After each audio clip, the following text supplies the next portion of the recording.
do around here. And there we go. We got that set up. And we are running there as well. All right. I don't know what the heck I'm doing here, but we're going to make it work. We are going to make it work tonight. And who else has joined us in the chat room? We're good in the chat room so far. That's good. Wow. Let's turn down that level a little bit.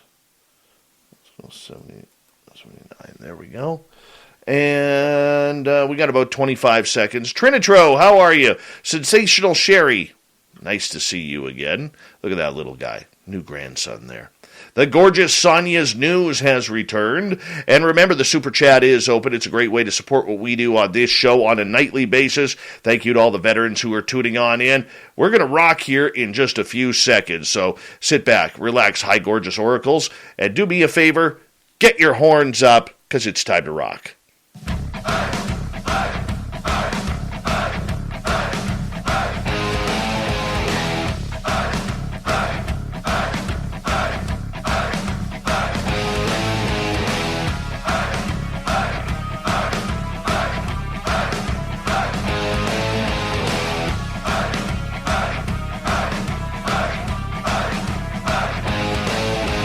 From the mountains of central British Columbia to you listening around the world, this, my friends, is Spaced Out Radio. I am your host, Dave Scott, sitting in the captain's chair of SOR headquarters. We welcome you to tonight's show on our terrestrial affiliates around North America, digitally on TalkStream Live, Revolution Radio, and KPNL. All of our archives are free. Go to youtube.com/Spaced Out Radio. Do me the favor, hit that subscribe button. You can follow us on Twitter at Spaced Out Radio, Instagram, Spaced Out Radio Show, and now on TikTok at Spaced Out Radio. Our website is spacedoutradio.com. We have a plethora of features for you. Rock out to Bumblefoot, read Shirky Poo's Newswire, check out our swag as well. Tonight's show is brought to you by Chive Charities. Help make the world 10% happier by visiting Chive Charities today. You can find them on our website. All right, let's hop right on to it. Steve Ward is here. He's been fascinated with the unexplained for over half a century. There were two events that really caught his attention growing up. In Michigan, it was March of 1966 when the big UFO flap literally occurred over his backyard. But it wasn't until November of 1966 that really hooked, lined, and sinkered him into the world of the woo. And that happened in Point Pleasant, West Virginia, where the Mothman and its legend was born. He's been influenced by John Keel in the work of Jacques Vallee. Steve's views on UFOs became unconventional and moved more towards a paranormal explanation. He has visited Point Pleasant numerous times in his research and even dabbled in a little bit of Dogman as well. I mean, this man is into everything, and we're going to get to him right now here on Spaced Out Radio. Steve Ward, how you doing, my friend? Excellent. Thanks for having me, Dave.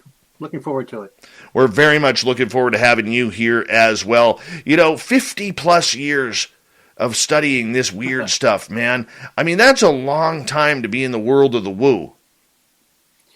Yeah, it is. I've always been, I've had maybe one weird experience. I'm not one of these people that is an experiencer. As you know, you have many people on the show that had something happen when they were young. Maybe they grew up in a haunted house or whatever, and it pulled them into this. I was a kid that was interested in science fiction and that sort of thing. Eventually, I came across the great anthologies of Frank Edwards. Remember that guy? He was a news reporter, a journalist. He became very intrigued by UFOs. He was a good friend to Donald E. Kehoe, Major Kehoe, who was the head of NICAP back then, the National Investigations Committee on Aerial Phenomena. Well, Frank Edwards wrote these great anthologies called Strange World, Strangest of All. And it's the first time I read about things like the Flatwoods Monsters or the Kelly Hopkinsville Goblins. The first time I ever heard anything about Bigfoot was in the chapters of one of his books, and the chapter was called The Monster Apes of Oregon. And I don't think he used the word Bigfoot, probably Sasquatch, but he was an early influence before this great wave of UFO sightings occurred, not just in Michigan, but throughout the Midwest in March of 1966. and there were a lot of very credible people that saw these things, police officers and so forth. And there was, I grew up in the Detroit area, and all around there, Ann Arbor, Dexter, Hillsdale, people were seeing these things, sometimes landings. There was a famous one on the Frank Manor Farm in Dexter, which is just outside of Ann Arbor. And Dr. Hynek, Dr. J. Allen Hynek at that time, was attached to Project Blue Book. And while he had, in recent years, started to begin to believe that this was really something legitimate, because Hynek was an astronomer, Northwestern University. He was hired by Blue Book as kind of a debunker. But as time went on, he found that so many of these witnesses were credible, and so many of the sightings. So he was there on the ground when all this happened. And Gerald Ford, who was a senator back then, became incensed at the way the Air Force was not taking this seriously. So originally, actually, Dr. Hynek asked them if they wanted him to go and investigate. They said, no, don't worry about it. And then the senator stepped in, and they sent him there the next day. So it was great. I was a kid in junior high. So all this stuff is going on in the newspapers and the TV. And so, unfortunately, I didn't have any wheels to play UFO investigator, but it was a really great time. I want to ask you, because I am always interested in finding out these answers from people who've been doing this for more than half a century or 40 years or more. How much has the game changed since you were in it? I mean, back when you got started, you had to do everything by whatever the newspapers told you and by letter. And then you were probably waiting weeks and weeks for information to come in, even if it was talking to another researcher just to get their phone number. And yet today, everything is at the click of a button. I realize how much easier it is today, obviously. But what was it like back then, digging into this realm?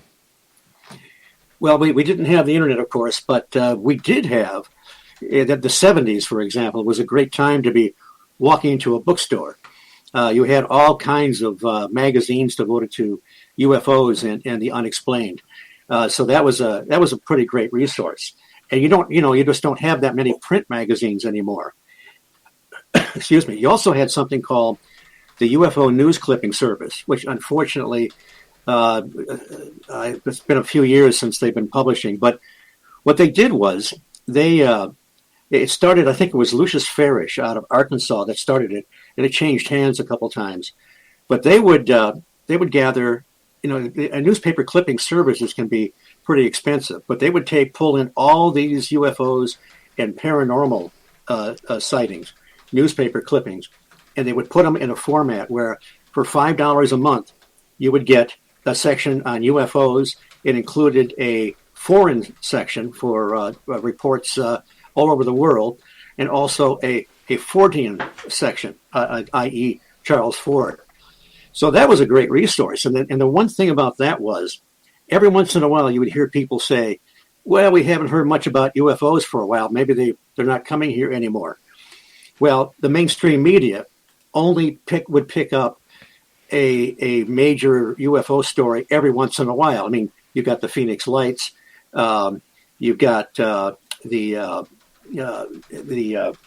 in Chicago, the airport. I can't think of the name of the airport. O'Hare Airport incident. O'Hare, the famous sighting there. Every once in a while, they would pick up something. But if you subscribe to the newspaper UFO news clipping service, you would find these things are going on all the time. It's just that they would seldom get beyond the local newspaper. So this phenomena is continuous. And while the internet is a great resource, I miss the days of being able to walk into those bookstores. I have quite a collection here of that old stuff that I can use as a resource, and also many books from that era too. But the other thing that's changed is, and a lot of researchers have said this, we don't see as much in the way of what we would call metallic craft touching down and so forth. Much of it seems to have changed to light ball phenomena, orbs, if you will, but not dust orbs from a digital camera, but real light phenomena and strange things where the balls of light would separate and rejoin or whatever. So there's still the old classic UFOs every once in a while. But for example, Ted Phillips, who was a colleague of Dr. Hynek, Ted Phillips was involved in what they called close encounters of the second kind, which dealt with evidence, physical evidence, landing marks, burnt branches, effects on people, conjunctivitis, eye burn, and so forth. He investigated thousands of cases like that. Well, he discovered an area that he dubbed Marley Woods, and it was in the south east corner of Missouri. Now, Ted Phillips, unfortunately, is no longer with us, but he was one of these people like me that he did all kinds of investigations, much more than I ever have. And but then he got a line on this area in Missouri, and he was actually there on the ground watching some of this phenomena take place. Now, there was also strange cryptids seen there. People had missing time and so forth. But he remarked how so much of the aerial phenomena, if you will, had kind of changed from the classic flying saucer to balls of light and so forth. Again, there's always been a variety of different manifestations, or whatever you want to call them. But but things have changed a bit. The other thing for me is, back in the 60s, I was very content with the idea that these entities, or whatever they were coming from other planets and landing here, and you're taking soil samples and so forth, and occasionally giving one of us a ride or an unscheduled medical exam. But being introduced to John Keel, Keel was one of the early ones to discover that there seems to be connections between all of these things, cryptids, UFOs, psychic phenomena. He discovered that people were experiencing the same physical symptoms, conjunctivitis, different kinds of ailments and so forth, whether they experienced a cryptid or some kind of a craft. And he found many other connections. But I wasn't happy about that at the time. I read his book. Well, early on I read Strange Creatures from Time and Space, which has been retitled The Guide to Mysterious Beings, and it's in trade paper size. That's where he first introduced the idea of window areas, trying to come to grips with why is it that these things, Bigfoot or whatever, seem to sort of pop in, scare the hell out of people, leave footprints, and then they're gone. But then a little bit later, he wrote a book called Operation Trojan Horse, which is sort of the granddaddy of his belief system. This is before the Mothman prophecies. Excuse me a sec. And it was in Trojan Horse. I wasn't, in fact, a friend of mine and I were kind of bad-mouthing the book before we even read it, because, we thought, what's Keel doing connecting all this together? Because we were kind of happy with our comfort zone. We had this paradigm where UFOs were separate, their own thing. Maybe there were cryptids out there. That was something separate.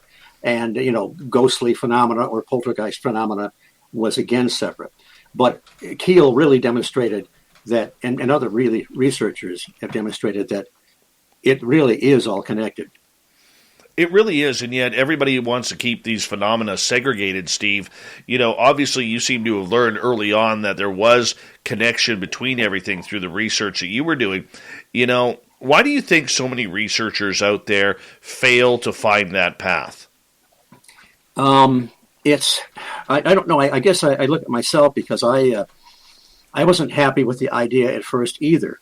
And I had to, but the more people listen to the important, here's what when I get up and I do some speaking, I get up on my soapbox and I preach that we need to listen to the experiencers. We need to listen to what they're telling us. Of course, we're always trying to assess the credibility of these people, but if we go in with preconceived ideas, and in fact, I was just mentioning Stan Gordon off the air. Good man, very good man. Yeah, excellent. I was reading his stuff back in the 70s in UFO Report, and so we're about the same age. So we can make each other feel old, I guess.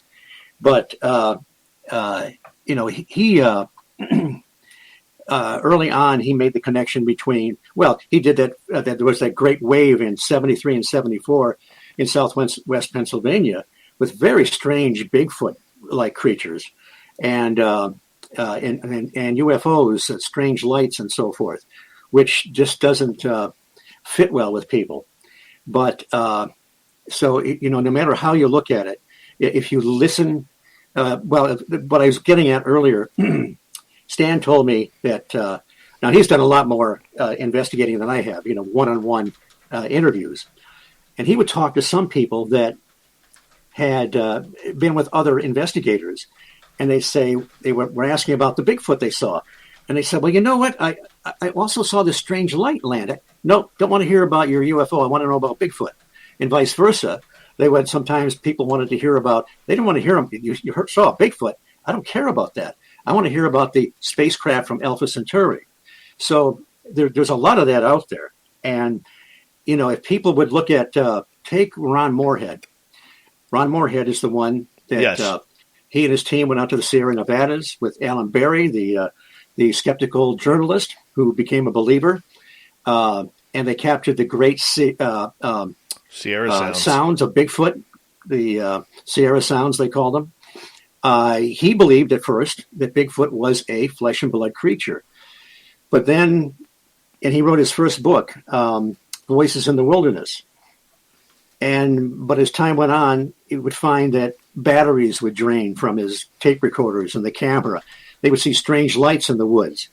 And Alan Berry, when he was still alive, began to see this as well. But he didn't want Ron Moorhead to talk about that aspect. He thought it's hard enough to get the scientific community to believe that Bigfoots are a real unknown animal.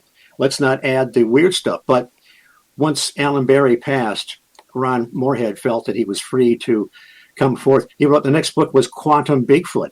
He's talking about quantum mechanics and these things, the way they sort of phase in and phase out. Tom Powell, another Bigfoot researcher, went through the same process.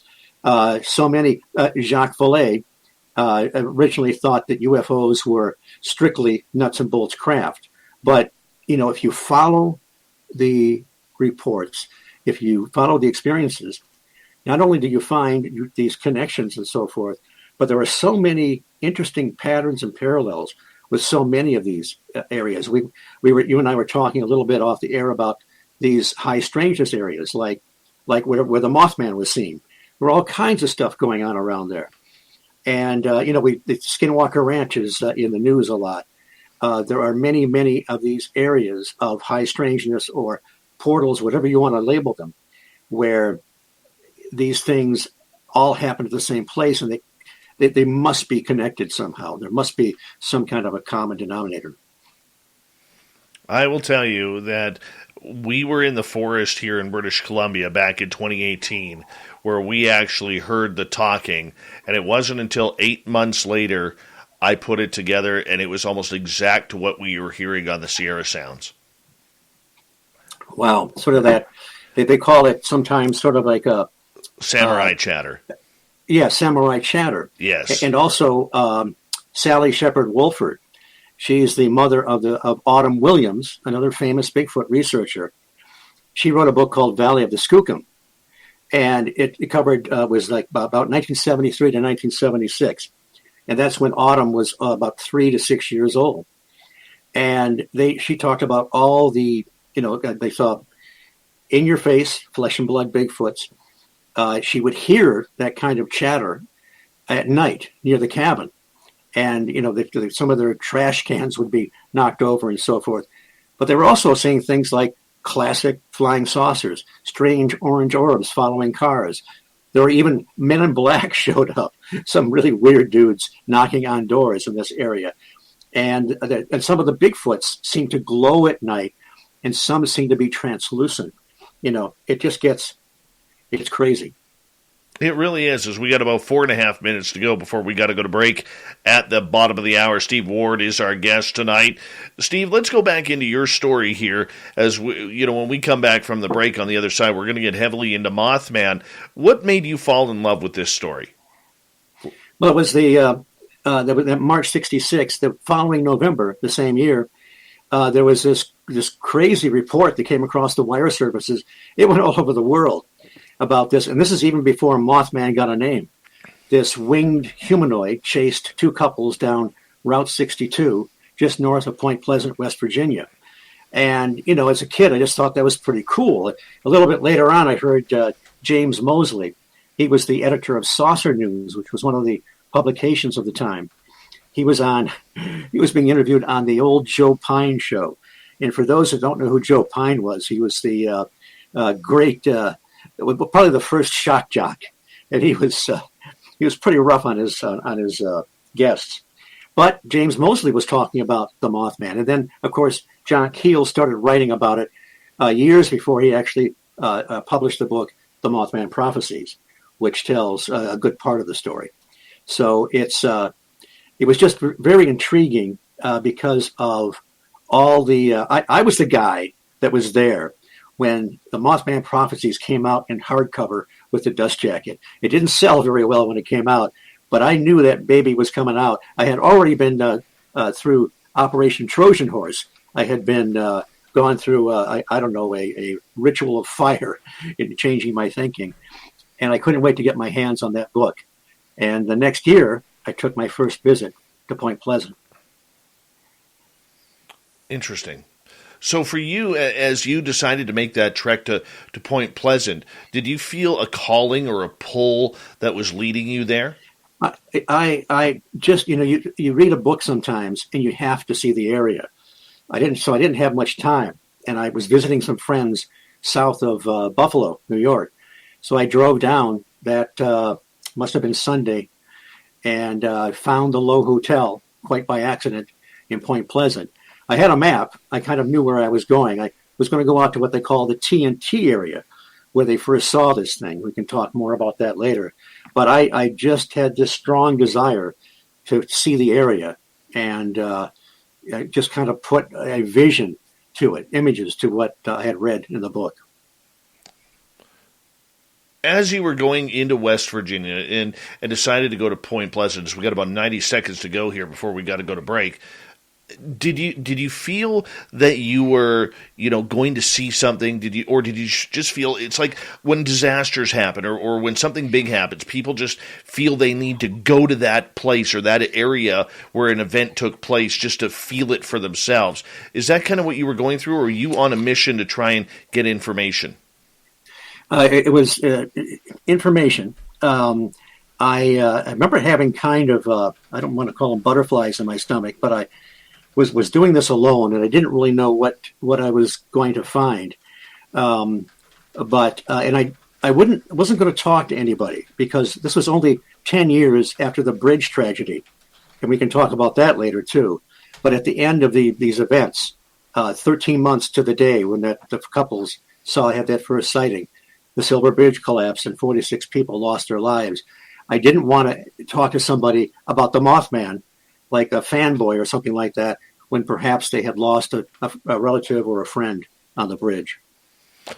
And there was a number of people who died in that incident back then. And, you know, it's still celebrated to this day, but more of a tourism attraction now in Point Pleasant than it is about, you know, the macabre aspect of the funeral or the multiple funerals that kind of went along with that event. Right. They do have a remembrance ceremony every year now. And I went to the 50th back in 2017. And actually the next day I met one of the survivors, a truck driver that went down on the bridge and survived to tell the story. Wow. We're going to get you to hang on there. We're going to get more into Mothman, the history, and what you've seen and learned over the years regarding the Mothman and the legend of this incredible story. All right, we are going to make sure that we have a good time tonight with all of our audience. Our guest, Steve Ward, Mothman, Dogman. He's been an cryptid and UFO investigator for over 50 years. We're going to pick his brain on the Mothman when we return on Spaced Out Radio.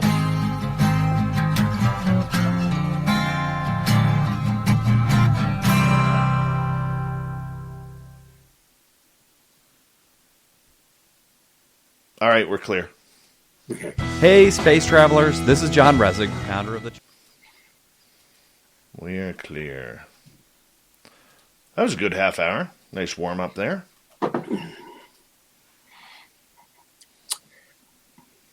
This stuff, you start at a point, and it can go off in all kinds of directions. It's not lateral. It has ripples that go everywhere. It's going to be amazing. I look forward to this. What's that poster you have in there behind you? They're tributes and spoofs of the old UFO report, like we were just talking about. Oh, nice. I made it. It's a mock magazine cover, and this one was geared toward the Van Meter Visitor Festival. I made another one geared toward the Mothman Festival, and another one toward the Butler Conference. So what it is it looks like, if you at first glance, it'll look like the old UFO magazines of the 70s. But I've got a bunch of names in here and a bunch of spoofs, and like Bray Road Tours, for example. Yeah, nice. Dial 1-800-GER, all right?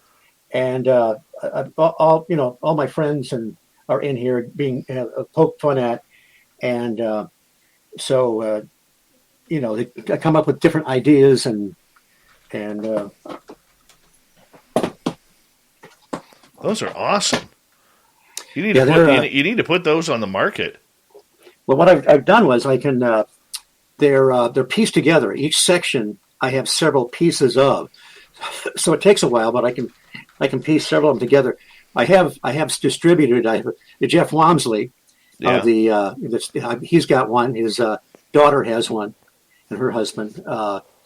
Several people, and of course, some of the people that I have poked fun at in there, they've got one too. So, and I hope to do some more. I'd like to. It takes a long time to put them together, and of course, color copiers are my friend when I do it.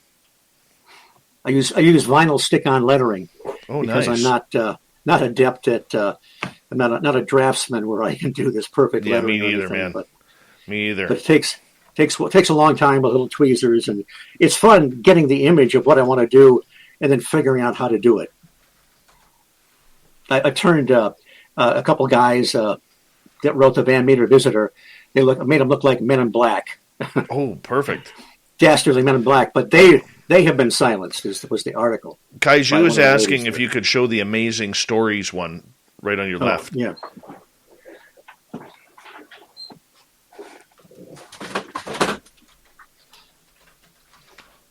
This is one I made quite a few years ago, and I made a model, kit bashing from many different models. That's me. That's a two-dimensional cutout of me balancing on the wing, and it's supposed to be me escaping from Atlantis while it's blowing up. So I borrowed from calendars and made the thing myself. And that looks awesome. There's three-dimensional elements and two-dimensional elements. This was made about 20, 25 years ago, I think. So that is wicked. And I love the old. I collect the old Amazing Stories.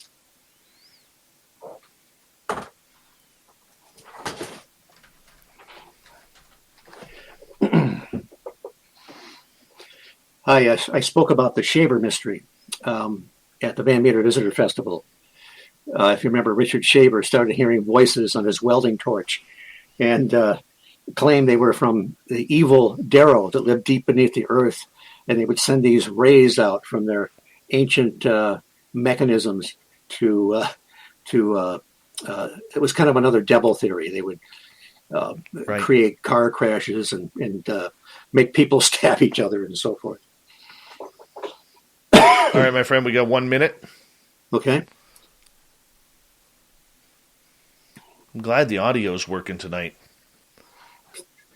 It sounds really good on my end. Yeah, I had to reroute everything here. My major mixer that I had is now a $2,500 paperweight. Wow. Yeah, so I had to reroute everything, and I think we got it cleaned up tonight. So that's working. It's nice and clear, which is good. All right, we got about 30 seconds. I just want to say thank you to Smithy for kicking off the Super Chat tonight. It's a great way to support what we do on this show on a nightly basis, so thank you very much to those who hit up on the Super Chat. Thank you to all our new subscribers as we're encroaching already on 14,100. All the veterans out there, like our buddy Veteran Surf Jer, much love. You always have a safe home here on Spaced Out Radio. For all our veterans, we love you. And to all our regulars, let's get ready. Here comes the second half hour.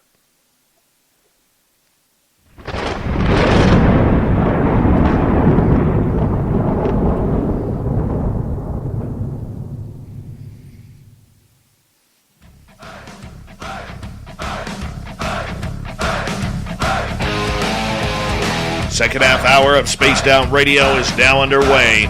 My name is Dave Scott. Thank you so much for taking the time to join us. We really do appreciate earning your listening ears. Want to remind you that if you miss portions of this show or others, check out our free archives by going to youtube.com/Spaced Out Radio. Do me the favor, hit that subscribe button. Our website is spacedoutradio.com. We have a plethora of features for you, including rocking out to Bumblefoot, reading up on Shirky Poo's News Wire, and checking out our swag as well. Follow us on Twitter at Spaced Out Radio, Instagram at Spaced Out Radio Show, and now on TikTok at Spaced Out Radio. We continue on with the cryptid talk as we're shifting gears, going right into Mothman and the prophecies and legends that go along with this strange creature. Giving us the history lesson right up to present is Steve Ward. And Steve, thank you so much for joining us. Hey, it's great to be here, Dave. A lot of fun. All right, let's go back to 1966. Let's take a brief history lesson here for those who may not know the full legend of the Mothman and the prophecies that went along with that.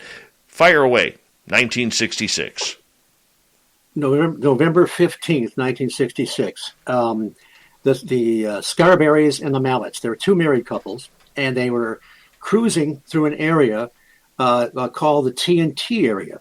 Now, this it's now the McClintock Wildlife Area, but back in the 40s, it was if you look at you can find the old black and white photographs online. It was a huge complex where they made TNT. They made with munitions for the World War II effort, and what they would do is store them in these concrete bunkers. The locals just call them igloos. They're like concrete igloos. There was 100 of them. And what they would do is they would have foliage growing all over them.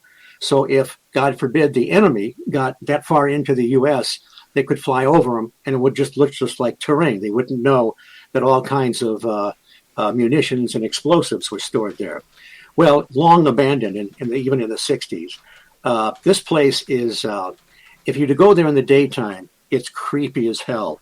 If you go there at night, it's really creepy. And I, during the Mothman Festival, I'm one of the tour guides, and they take three tractors and they pull three carts and through the TNT area, and it's a little bit set up like a Halloween hayride. A guaranteed fly over the Mothman with great special effects, but it's really quite an experience to go out there. And back in the old days, you could drive in there. You can't do that now. All the roads are blocked off. You can walk in, but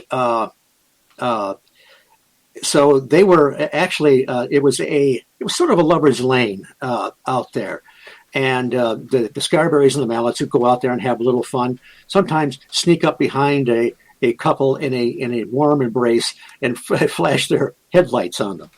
So anyway, they didn't find anybody they were looking for.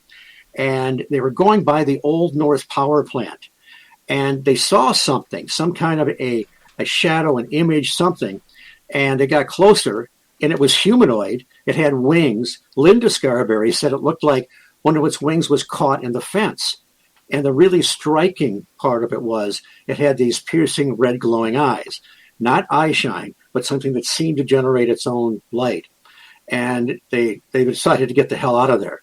They took off. But it followed them, they said. It flew through the air, keeping pace with their car. And they came down into Point Pleasant. They did stop at the police station and gave the report. The police chief said that he'd known these kids all their life. They seemed to be genuinely frightened. If you go to the Mothman, now Jeff Walmsley, who was the co-founder of the Mothman Festival, which is every third weekend in September, he's also created this just wonderful museum, the Mothman Museum. It is so well done. There's great merchandise there. There's nothing cheap about it. I mean, it's just very high quality. He has memorabilia from the film, The Mothman Prophecies, but he also has all these articles of all the occurrences, of all the reports at the time, including Mary Hyer's column, Where the Waters Mingle. Mary Hyer was the reporter that became a friend and colleague of John Keel. And they would go down south of there and watch the strange lights go over every night. But you also will find the original written report from the couples that saw this thing. And so it is just so well put together. Now, of course, this hit the wire services. It wasn't called Mothman right away. We don't know who came up with the term, but the TV show Batman was popular at the time. So somebody just made a play on that because whatever this thing was, it didn't look anything like a moth. It had a wingspan of about roughly 10 feet. It was about 6-7 foot tall, roughly humanoid. The thing is that I'll go a little bit more on with the story, but early on you can see that the Mothman was a paradox. A 10-foot wingspan probably wasn't enough to lift something that big, although it did take off. It didn't always flap its wings. People would see it standing there, put its wings behind it, and take off straight up like a helicopter. Doesn't make any sense. In some cases, it seemed to leave some kind of a footprints. John Keel saw these skinny little footprints around the Old North Power Plant. Sorry for cutting you off there. Yes, what did those footprints look like? He didn't give much of a description. They were just kind of long and narrow. The thing is, he found other footprints there, which kind of reflect more on what's going on today. He found, and I didn't catch this at first. He found these large dog-like footprints in the same area, and he said whatever was making this had to be really heavy because they were pressed in so deep. He was guessing something that was 300 or 400 pounds. It sounds like a 6-foot dog man, He also found there was another, I was mentioning before off air, these things don't happen in a vacuum. It's like you've got the Mothman and hitting the water, and then you've got all these ripples of all these other things that happen at the same time.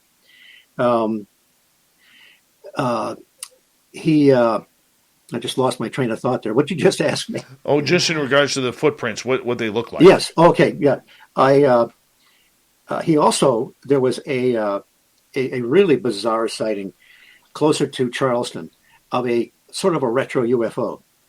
So it's kind of classic saucer shape. A guy named Tad Jones saw it on his way to work in Cross Lanes, and it had rods that sort of came down, something like caster wheels on the bottom and a propeller on the bottom. Now, what the hell is this thing? Some kind of an old, drone or something. And so he sees this thing. John Keel goes out to investigate. He finds the same weird Mothman-like footprints, if it was Mothman, and he also finds these large dog-like footprints. He consults with Ivan Sanderson. Now, most people know who he was. He was the great British naturalist. He was living in New Jersey, friend and colleague of John Keel. He wrote the Abominable Snowman Legend Come to Life and many great books on UFOs. He also concurred. He said, we keep finding these footprints, these dog-like footprints in these paranormal hotspots. And that's mentioned in the Mothman Prophecies, but it's frustrating because we don't have any more information than that. I wish these people were still alive so we could, the Dogman phenomenon didn't really come to the forefront until Linda Godfrey started writing about it with The Beast of Bray Road. I heard a report from a professor, retired Wayne State University professor at Michigan MUFON. He talked about his investigation into Bigfoot and UFOs in Michigan. The report wasn't really for public consumption, but one thing he did say that I can share, he said that we keep finding these dog-like footprints in these paranormal hotspots. And I think that happened, we've got these different researchers separated by half a century telling us that these footprints keep showing up. What might that tell us about the Dogman? But back to Mothman, John Keel also got some reports of some people that saw it fairly close, and it sounded like it was making some kind of a humming noise or motor noise or something, as if it was mechanical or maybe it was a drone. So how do you piece all these things together? Something that sort of an apparition, sort of a physical entity, maybe mechanical. So many of these things don't seem to make sense. If we listen to the reports, it'd be very easy just to ignore the stuff we don't want to hear. But whatever this thing was, and the other thing that makes it kind of puts it in the realm of the paranormal. John Keel discovered this, but there was also a Swedish researcher whose name escapes me. He was another friend and colleague of John Keel. John Keel went over to Sweden at one time and spent some time with these great researchers.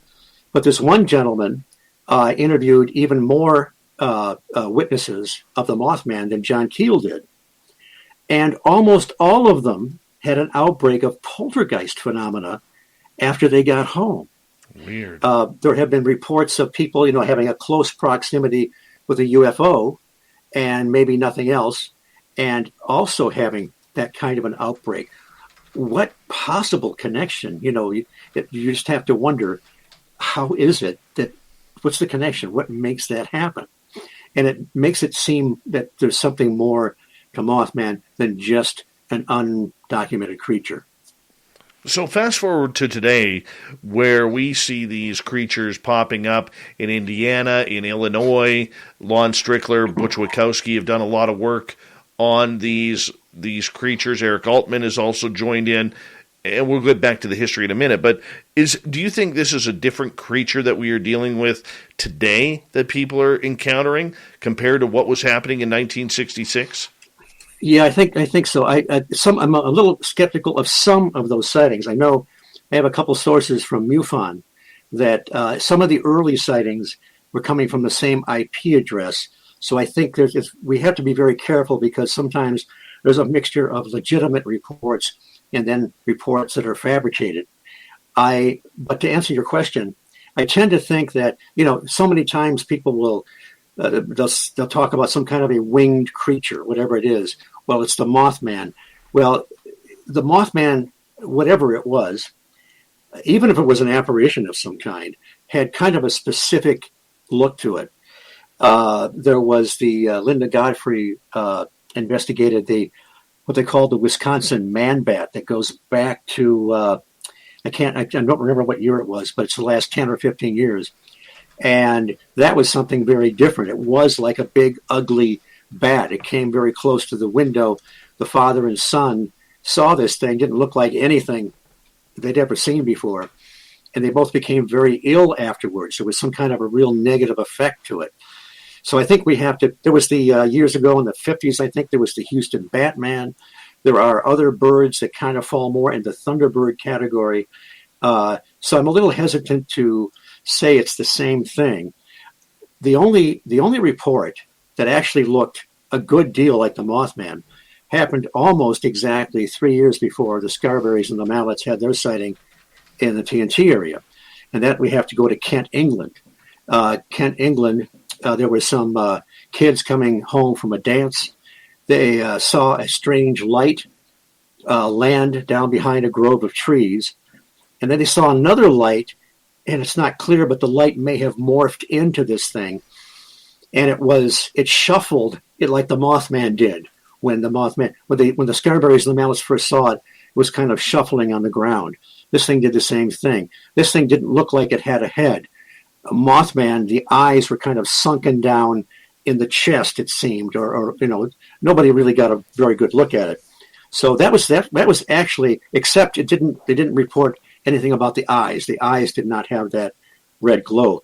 But it was remarkably similar in that one case. So, Keel wasn't sure how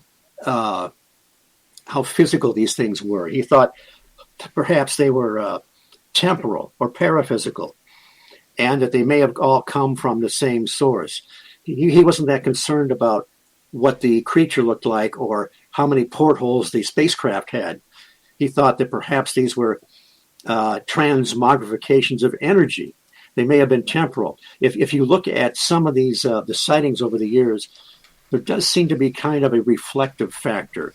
I mean, the airship reports from the late 1800s, and then later on we had some of the strange lights, the ghost planes and the scare ships and so forth, and the Foo Fighters, and then classic UFOs.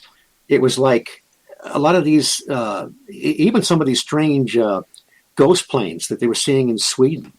They were these huge planes that would come out of the north, and they would have many propellers, and they shone these big spotlights down to these little villages way up north, and they wonder, where the heck do these things come from? Where would they be refueled or whatever? And it just seems like a lot of these things were, call them manifestations or whatever, were a little bit ahead of where we were scientifically. When we saw these airships, they were like these big dirigibles with lights and wheels and so forth. There wasn't anything really that far advanced. The Zeppelins and that sort of thing, dirigibles, were in the infancy stage. So there's a very strange connection between, I think, our belief and our expectations for some of these. Keel wasn't saying that people were hallucinating. There was a physical reality to these, but there was something very strange about the way they would manifest over the years. After the incident where the Silver Bridge collapsed, and I believe it killed 46 people, 47 people in there, people had claimed, and the stories start going around, that, the Mothman was seen tampering with the bridge or standing on top of the bridge as it collapsed and so on and so forth. And, this is where tall tales kind of come into play because everybody wants an excuse. Did you think that really happened? I don't, I'm always skeptical because there have been other bridge collapses. And sometimes after the fact, you'll hear, somebody saw this winged creature before. And, I don't know. There was a flash when the bridge collapsed, and some people claimed it was a UFO. Keel believed it was the power cables were breaking, and then there was just an electrical arc. It was the 13th eye bar that failed. It was a defect, and the bridge wasn't really. It was constructed back in the 1920s. It wasn't really meant to carry the traffic of the 1960s, and so the one thing somebody did report to Mary Hire that they'd seen two men climbing around on the bridge. They were kind of in dress clothes. I mean, they didn't have coats on. They had street shoes on and checkered shirts. And maybe there's nothing to that, but there's a really bizarre phenomenon that I first read about it with Keel, and then when I've talked to other people, I found there's something to it. The man in the checkered shirt phenomenon. We hear about these bedroom invaders. In fact, Mothman was a bedroom invader in some cases, which throws another wrench into the physical creature aspect. But Keel would talk about how the people would have these apparitions by their bed, and sometimes this would be a man, and he'd be wearing a checkered shirt. Well, I thought that's weird. And then one time, my wife and I were down south visiting her uncle. He had a lady friend over, and we just, how people get talking about ghost stories and the paranormal. She knew nothing about the literature. And she was talking about how she saw this man at the foot of her bed one night. And then she had this puzzled look on her face, and she said, it was weird. He was wearing a checkered shirt. And I thought, whoa, and that was without any solicitation to try and get that out of her. But yeah, I think that there are some people that think that Mothman was a harbinger. It was somehow warning about the bridge. Well, I wish these harbingers would be a little clearer about what's going to happen. You know, you see if he was a harbinger and an apparition, how would we? You know, Keel believed something was going to happen, but there were other reasons for it. Mary Hyre and one of the other Mothman witnesses, Mrs. Tomlinson, they were having dreams of packages floating on the river, and of course this is leading up to Christmas, and of course that's exactly what happened when the bridge collapsed. John Keel, the Mothman Prophecies is a fascinating book, but excuse me, I want to warn something though, to warn people. The original manuscript, that the editors cut half of it out. There was some tampering with it. There were some mistakes in the Mothman Prophecies. I don't think we can put them all on Keel. There's a couple places where it looks like the editors wanted to make some of the Mothman sightings a little more uniform, because when you see other articles that John Keel wrote about the same incident, it's accurate. In a couple things in the Mothman Prophecies are tweaked a little bit. So it was cut out by half. A lot of that was preserved in his next book, The Eighth Tower. So that was good. But it's just a fascinating story. But he got involved with several people that he called them silent contactees. These people they firmly believed they were in contact with some kind of an entity, like a space brother or whatever. And they had no desire to draw attention to themselves or to tell people about it. They firmly believed they were having this contact. A lot of times they would be given some kind of a goal to achieve, which was unachievable, like trying to find a mysterious cross in Brooklyn. Sometimes they were given prophecies. That's where the title comes from. And sometimes they became true, maybe a plane crash or whatever. But then the big one, the world's going to end. If you go to this hill and gather all your friends together, the Space Brothers will come down and they'll save you. Of course. And of course, no Space Brothers. And these people were led along by whatever trickster force this was. So the same thing. Now, at one point, John Keel he was in contact with a lot of these people that didn't know each other. And they're talking about some big event. And Keel began to believe it was going to be something about the river, but he thought maybe a factory or something was going to explode. He told Mary Hyre, don't tell anybody about this, because if it does happen, they're going to come to us and think that we had something to do with it. He didn't even think about the bridge. And then they got more and more detailed as time went on. They were saying it was going to be some kind of a big EM effect, whatever that meant. And it was going to happen. Finally, they got the date. It was going to happen December 15th, 1967, the moment President Johnson lit the Christmas tree in Rockefeller Center. And there would be power failures, 3 days of darkness. I think that the Pope was going to be assassinated. That might have been another time. But so by this time, Keel had been so immersed in this and seen some of these things come true, and he was being harassed. There were a lot of a lot of it was actually human intervention. The IRS was messing with him, and the feds apparently. A lot of people don't know this, but at one point he wrote a very critical article on J. Edgar Hoover. A couple of weeks later, he started getting all this harassment. Some of that harassment is detailed in the Mothman Prophecies, and it's not paranormal. It's not the Space Brothers. It's the damn government. But so Keel is in his New York apartment. He wasn't in Point Pleasant when the bridge collapsed. He was there. He said he bought it hook, line, and sinker. He was a raving paranoiac, and he's there in his apartment with extra water and everything.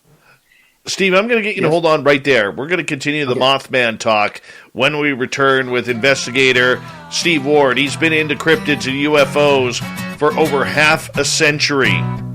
This man knows things, and we're glad to have him here on Spaced Out Radio tonight. We'll continue with the Mothman talk and get prophetic next on the Mighty SOR.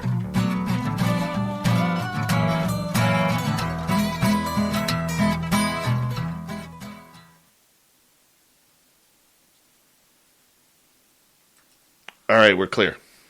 Good place. That's good stuff, man. Good stuff. Hanger. I know it's you can rein me in any time. Like when you start talking about this, it's very easy to take all these detours and meander around because all these things seem to connect. Oh yeah, I'm enjoying it very much.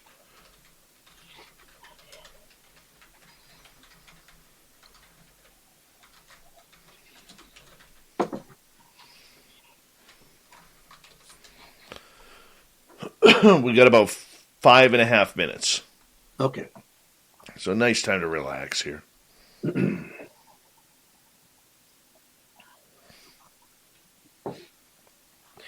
I can also tell you about the Bill Edmondson, the survivor, if you want, that night on the bridge. Yeah, we'll get into him for sure. Okay.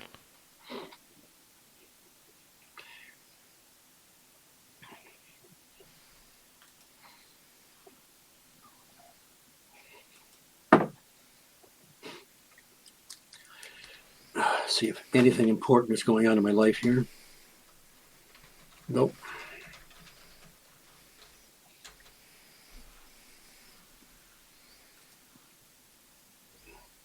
Me either. I'm just hanging out doing a radio show.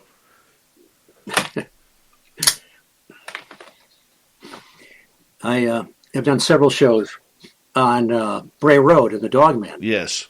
Connected one way or the other, and also a lot of weird stuff going on in southern Wisconsin as well. So, UFO wise or cryptid wise? Yeah, both. Oh, really? Mostly cryptid, but like I say, Lee Hampel's farm is just it's just crazy, and this stuff's going on all the time. And if he hadn't put those cameras up, nobody know about it because and you can see the timestamp on some of these things, so you know how quickly some of these things fade in and fade out. Also, he's dropped carcasses there, like deer carcasses or whatever, and you'll see this mist show up, and then sometime later, there'll be another picture, and the carcass is gone, no footprints, no drag marks. He's been chronicling these footprints, 5-toed, a pad, and a heel, and they're all over the place, and they do crazy things like start in the middle of nowhere, or maybe end in the middle of nowhere in the snow. And he's given these photographs to the DNR and experts and so forth. One woman called him a liar, that he's just making this up. Somebody else said that, it's a double footprint. He said, well, these footprints are all over the place. How can you have a double footprint to go on for hundreds of yards? It's mind-blowing. I think there's these little skinwalker farms all over the place. Yes, absolutely. My friend in Mission, British Columbia used to live on one. They had everything going on there. Our Bigfoot sightings happen there. Our UFO sightings, alien sightings happen there.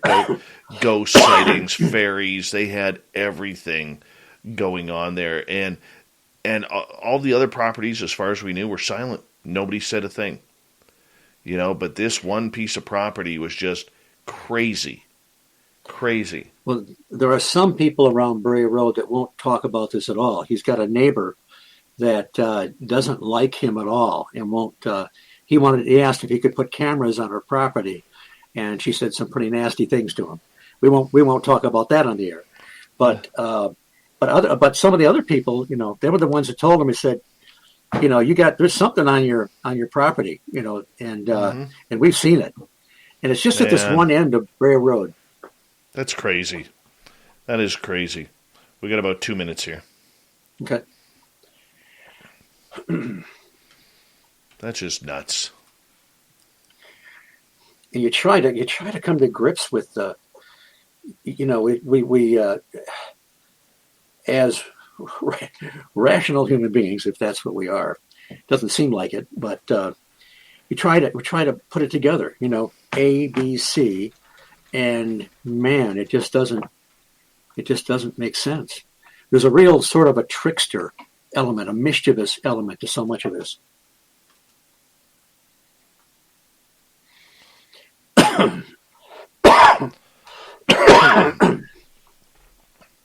Allergies.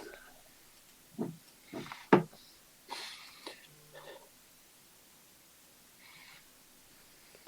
All right, we got about 1 minute, 20 seconds. Okay. Hi, gorgeous Amy Vegas O. How are you?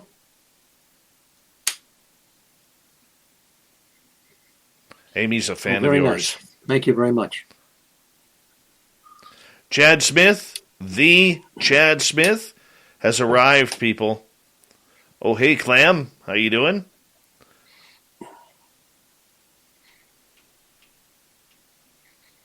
Brazelhoff, good to see you. Manuel, no, I haven't seen Carl in a couple of years.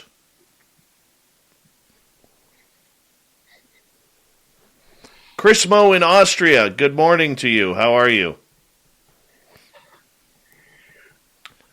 I wonder if my friend Jacques is out there. Oh, probably somewhere. Probably somewhere. There's 165 watching live right now, so... All right, TMI, good to see you. Smithy, thank you so much for kicking off the Super Chat tonight. It's a great way to support what we do nightly here on Spaced Out Radio, and we appreciate each and every one, so thank you very much. Thank you to all our new subscribers who've hit that subscribe button and rang that bell, and all the veterans who are tuning us in. We appreciate you. Here we go with hour number 2. Horns up, people.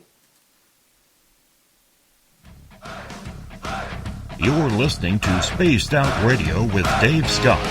Follow Dave on Twitter at Spaced Out Radio and on Facebook, Spaced Out Radio Show. Hour number 2 of Spaced Out Radio is now underway. My name is Dave Scott. Thank you so much for taking the time to join us. We really do appreciate earning your listening ears wherever you are on this beautiful planet we call Earth.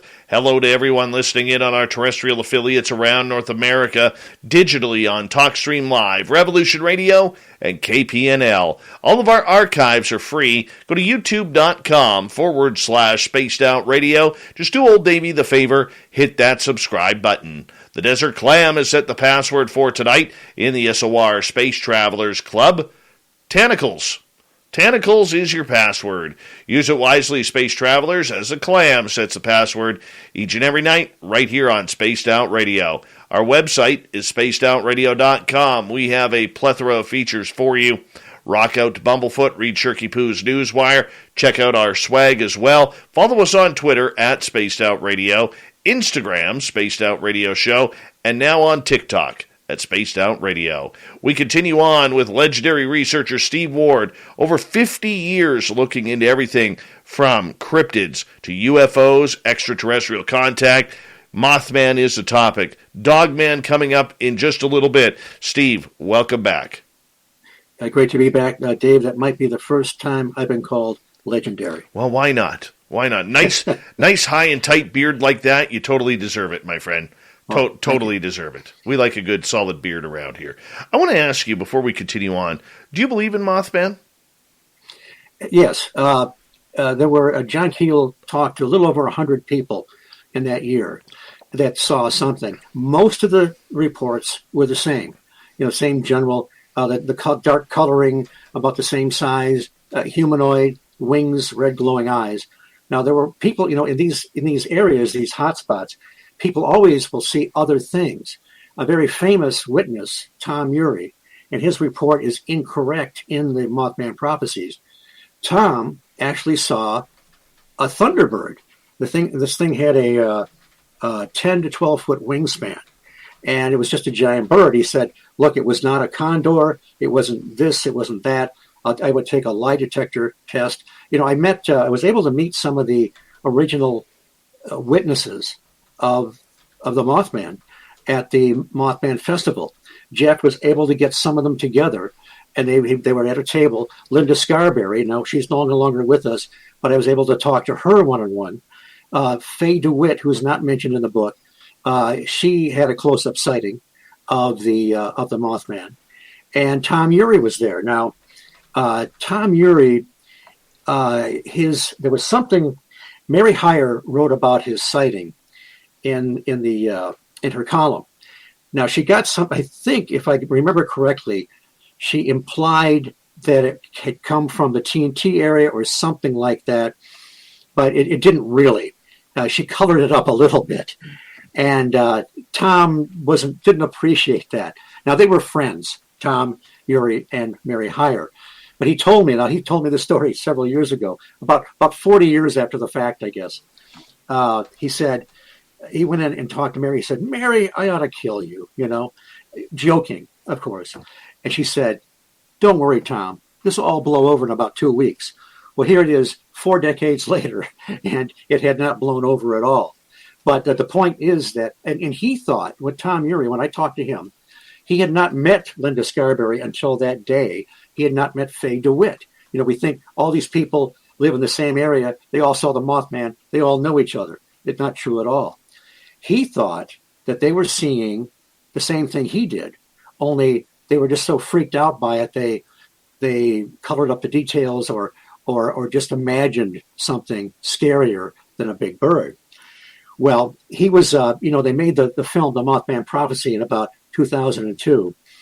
And Tom Urey and one of the other witnesses who I never met, Marcella Bennett, she's the one in the Mothman Prophecies where she and her brother went out they'd heard about the Mothman. They were going to go out and try and scare some people that didn't be home. They weren't home. But she saw this thing, rose up out of the ground, off the ground, and she dropped her infant child for a moment. Oh, my. The child was all right, but she was so terrified of this thing, and it took off. So Tom Urey and Marcella Bennett were driving out to some kind of a filming they were going to do in Katanning, Pennsylvania, where they actually doubled for Point Pleasant in the film. And so he said, and he was telling me the story, he said, okay, I'll tell you my story, you tell me yours. And after he heard her story, he was convinced that, no, they didn't see the same thing he did. They saw something distinctly different because it wasn't just a matter of imagination. So to answer your question, a little over 100 people saw this thing, very similar. They experienced something, even though it just doesn't make any sense. All right. Doesn't flap its wings, took off straight like a helicopter. It generated its own lights with its eyes, had a motor sound in some cases. It just doesn't fit. Marty wants to know, in your opinion, Steve, what kind of being is the Mothman? I don't know. Perhaps what we might call an elemental. John Keel used the term ultra-terrestrial, and he used it as kind of a literary device, but the idea was that some of these entities, even some of the ones that we think might come from outer space, that perhaps these things, these images, are a natural condition of the planet. Now, he also would use the term ultra-terrestrial as a synonym for elemental. And elementals, of course, are the little people, the fairies, the leprechauns, the Pan, the Cherokee little people, and on and on. So it fits something more like that. It didn't obey physical laws, yet it seemed to have some physicality. Perhaps Keel was right. Perhaps these were simply some kind of a transmogrification of energy, something temporarily physical. They're almost like something out of a nightmare. There was I saw somebody mentioned earlier on the blurb across the screen that they or a friend of theirs had seen one in their bedroom. Well, a woman named Pat Gray, she spoke at the festival at one time, and I spoke to her one-on-one. She and her husband were missionaries. And when just on the verge of the Mothman wave, they went off to some far-off country as missionaries. But before they went, they had this apparition that looked just like the Mothman, big humanoid thing with wings and red glowing eyes, manifesting right in their bedroom. So they went off for years. When they came back years later, they started reading. They were completely out of touch with their hometown. Years later, they started reading all these things about the Mothman. They thought, my God, that's what we saw manifest in our bedroom. So another element of the Mothman to make it not permanently physical. So I guess I'm going to have to say it's some kind of a elemental, a thought form, perhaps. It might be. I like the term. Is the phantom menagerie. That was coined by Dr. Donald Ullman. He was a of the Church of England. He was an exorcist. He actually attempted to exorcise the Loch Ness Monster. That's another great story. I remember that. Yes. And he even supposedly exorcised the Bermuda Triangle. So this guy was no slouch, right? But so I guess I will have to say, if I'm going to go out on a limb, some kind of an elemental, perhaps something natural to the planet that we just don't understand. But I'm definitely, John Keel himself wouldn't be able to tell you what the Mothman was. He didn't know. Very interesting indeed, because, I mean, so many people having seen the exact same thing. It's not like a Bigfoot where, some see a dark red, some see a gray, some see a black or a dark brown, or even a blondish, long hair, short hair. I mean, everybody who has seen this creature has continued to see the exact same thing. I mean, that's almost unprescribed in the cryptid world. Well, let me give you something else about Bigfoot. Stan Gordon has run into some of these cases, but the classic one of all time, well, that's an exaggeration, but 66, near Marlington, West Virginia, near the state forest there, a gentleman named W.D. Priestley, Doc Priestley was his nickname, Doc. He's driving along in his car. He's following a hunting bus. He and his buddies are off on an excursion, caravan style. All of a sudden, Priestley's car goes to a stall and just cruises to a stop. He looks over to his left, and there's a classic Bigfoot standing there. And its hair occasionally seems to be standing on end a little bit, like static electricity. So he's agape. He doesn't know how long he's there, but his buddies notice he's not behind him. They turn around, they come back. The Bigfoot sees them coming or hears them coming and recedes back into the woods. Priestley's able to start his car again. So he takes off, and he doesn't tell anybody what happened. He takes off, and all of a sudden, I don't know how far he got, but his car starts to chug, and smoke is coming out of his engine. His engine burns out. What's off to his left again? Either the same Bigfoot or his kissing cousin is standing there in proximity. There are cases where cryptids, the proximity of cryptids, seem to affect the engines of vehicles in the same way that UFOs do. We have many, many cases of a close proximity of some kind of a craft seeming to stall a car. Now, Priestley didn't tell anybody for months later what happened, because he wanted to come back to that area and go hunting. He wanted his buddies to come with him. He wasn't going to tell them that he saw a Bigfoot to scare the hell out of them. So he told them afterwards, after the hunting took place, guess what happened to me? Stan Gordon has chronicled a couple of these. But just to kind of show you that there's these patterns, in 1960 in North Cumberland, England, Dorothy Strong is in a taxi cab. They're cruising along. Taxi cab stalls. What they see is literally a phantom army. And, we've heard of phantom armies in Gettysburg. They pop up in England sometimes and other places. And they're marching toward the taxi cab, which has stalled. The fare meter has gone crazy, and they feel like they're being hit by a force field of something. And as this army comes toward them, they fade out. It doesn't last very long. They dissipate. The taxi cab is able to start again. It was the Battle of Otterburn from 1388. Now, the reason they know that is because this thing has manifested before, and they can tell by the uniforms. They could see them in detail enough to know back in history what this was all about. So here you have a Bigfoot, you have a phantom army, and you have all these cases of UFOs that interact with vehicles somehow. If people can be in a haunted house and an apparition can drain their batteries, I suppose an apparition the size of an army could stall a car. It doesn't, it kind of follows logically. But, and there's even a crazier one if you want to hear it, that deals with the fairies, the little people. I don't know if it's true or not, but it's my favorite vehicle stoppage of all time. Elliot O'Donnell, he was a paranormal investigator of his time.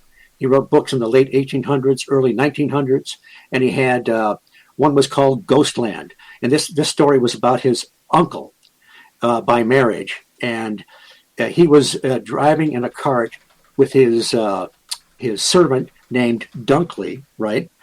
And they're on a haunted road going toward Limerick in Ireland. And all of a sudden, now they're in a horse-drawn carriage, one horse. All of a sudden, the carriage stops dead. The horse is shivering. And Mr. B, who was his uncle, turns around and he sees Dunkley is in a state of, he's in a stupor. He's got a look of terror on his face.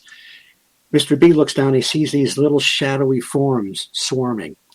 And so he grabs the reins, breaks the spell, they take off. They get far enough away, Dunkley comes out of his stupor, and he said, "What happened? What did you see?" In his mind's eye, he saw a troupe of dancing fairies. And apparently when you come upon the fairies making merry, they don't like it. They don't want to be seen. So again, from his viewpoint, these things looked angry. They were climbing on the cart and they're trying to pull this guy off. So this poor sap was terrified. So again, I don't know if it's a real story or not, but it's interesting. There are so many instances in paranormal experience where people they see something different within the same experience. Even Betty and Barney Hill had some interesting differences in their abduction case while they had a very similar experience. But so that's, I know that going off on these tangents, when I spoke at the Beast of Bray Road conference last October, I was talking mainly about cryptids, but some of the stranger aspects, the high strangeness aspects of cryptids. And every once in a while I'd take one of these detours and I put the image up there, would be a detour sign, and we'd go off on these crazy patterns and then we'd come back to the main drag. But that's what's so fascinating about this stuff. You and I talked about early on that these things are all connected. And if you don't have to imagine it, you don't have to force it. But if we listen to the experiences of the experiencer, it just all falls into place. Sir Wolf is asking about Indrid Cold and the role that Indrid Cold played in this.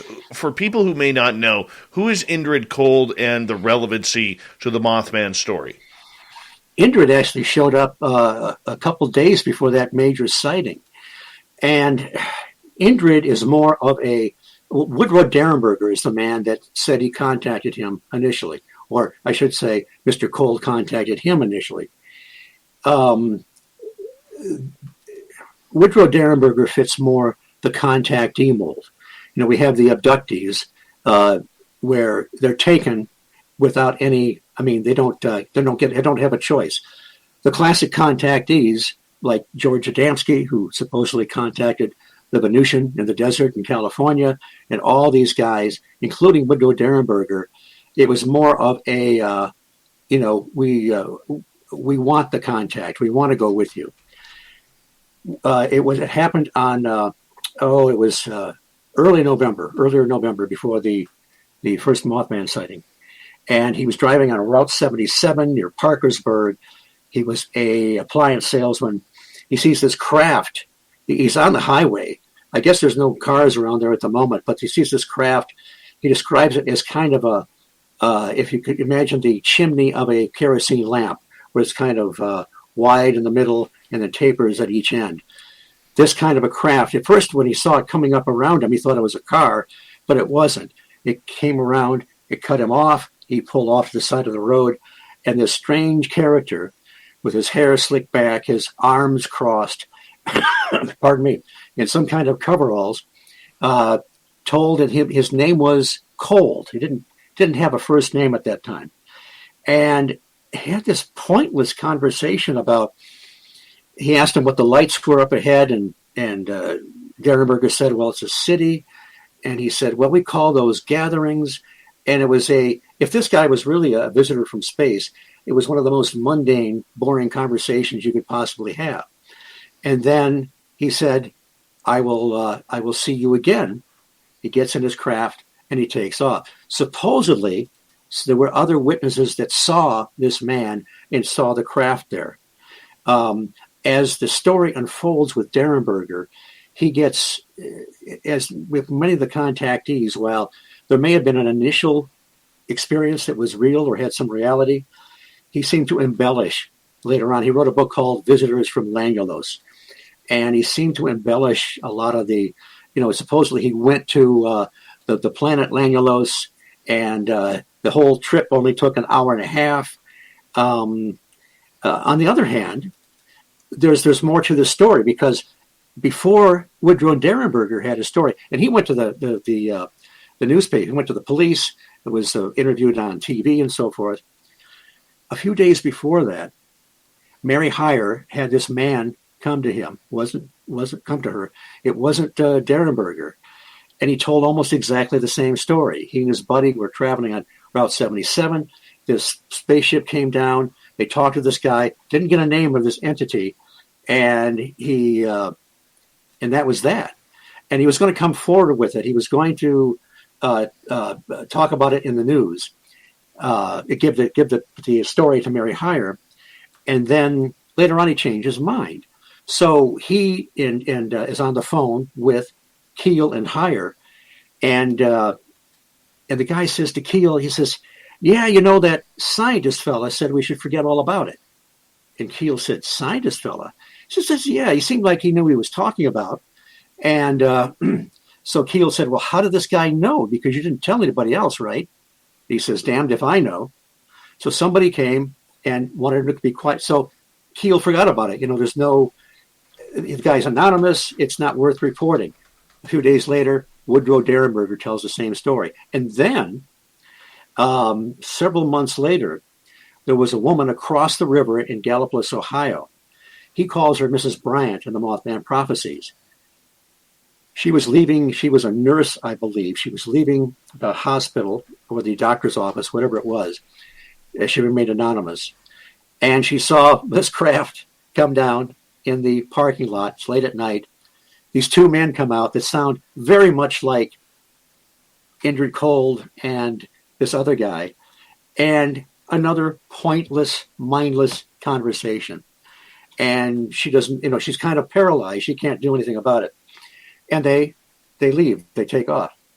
The next day, she sees them in town, walking downtown in plain clothes, and one of them kind of nods at her like, "Oh, nice to see you again." This stuff really gets out. You go to the fringe, and then you go a little further. But she had all kinds of other things. She had her own little Skinwalker Ranch going on her farm. There were animal mutilations, cattle mutilations right there on the farm. There were, her son was seeing these large boxcar-like craft of some kind silently move over the farm. She was having classic haunting phenomena, apparitions walking through her house and then walking out the door, which had no porch, and went out back. It was just one of these, and she was, she had gone to the police. They thought she was nuts. When she was talking to John Keel, that's when she asked him, she said, "Did that man see him again?" Meaning, did Woodrow Derenberger see Indrid Cold again? And Keel said, yes, he says he did. And that's when she told him her story about seeing these Indrid Cold-like people. So you have, this happens so much in the paranormal. There are some elements that seem like there's some reality, some physicality to them. And there's other stuff that's just nonsense. And it's so hard to piece it all together and try to make sense of it. But yeah, the Indrid Cold thing, of course, they dramatized that to a degree in the Mothman Prophecies film. Well, it also came into play, as we're about to go to break here at the bottom of the hour, with Alan Greenfield and Yes. the Secret Cipher of the UFOnauts. It made an appearance in the Hellier documentary series as well. Indrid Cold, Mothman. Steve Ward is here breaking it all down. We're going to go with a little bit more Mothman, then switch over to Dogman. How come there's no dog women out there? We'll find out what's from Steve when we come back on Spaced Out Radio right after this.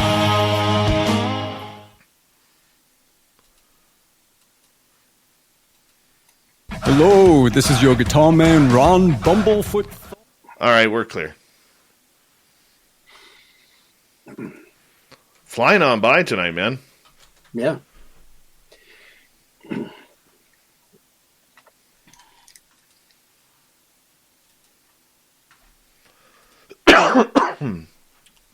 It's so awesome. Love shows like this.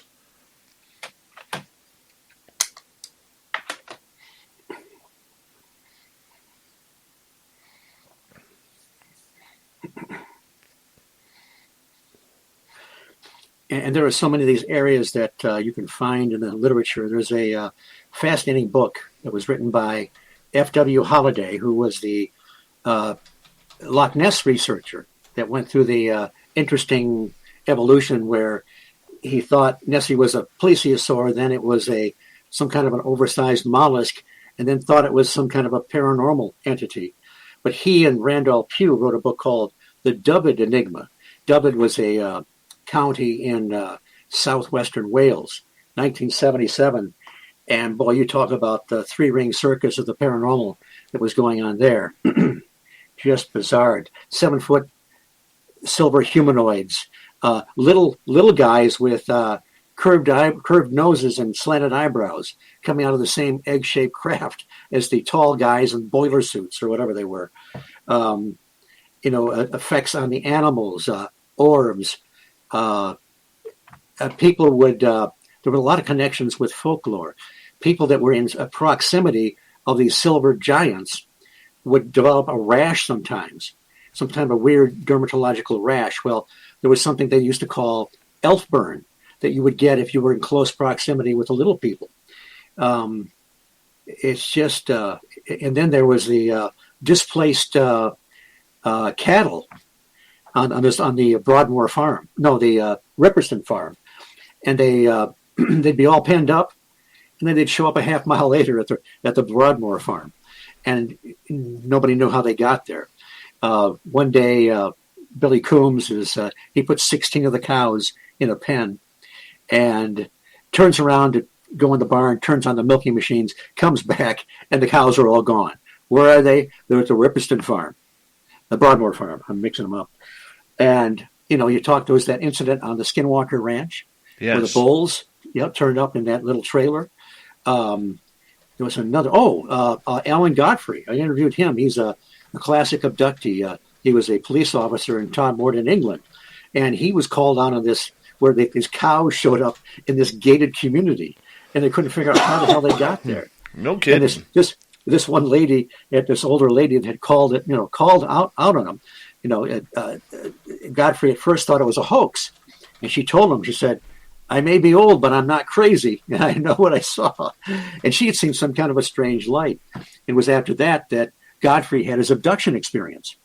And when he was recounting it under hypnosis, and at one point he says, there's a bloody dog in here, inside this craft, a large black dog inside this spacecraft. And, shades of what? The black shuck, the black spectral dog that haunts the ruins and castles in England. I mean, this stuff is, if it wasn't so fascinating, it would send you to the funny farm, I think. That is amazing. Amazing. He's a super credible guy. I could just sit here and listen to stories all night long, man, and just shut up. Just make it happen. All right, we have about 1 minute. Well, this is a lot of fun, Dave. I appreciate this. No, this is so much fun, dude. Thank you so much. I really appreciate you. We'll bring you back on again very soon. I'd love it.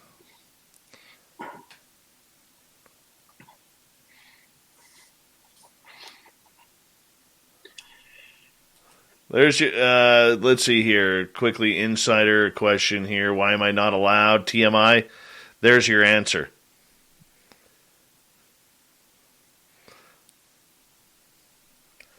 Yeah. Oh, I love it. John, I love it. Thank you, buddy. John Davies. Oh, you are incredible. You are incredible. Good morning to you, my friend. Got a good audience here. This guy here, Jonathan Davies, Steve? Yes. Very connected. Very connected. His connections are incredible. Thank you to Surf Jer and Smithy for the super chats tonight. Very much appreciate the love and support through the super chat. Really, thank you so much. Thank you to all our new subscribers and everybody tuning in. Don't forget to give us a thumbs up, thumbs down. We're going to rock right now, guys. Second half.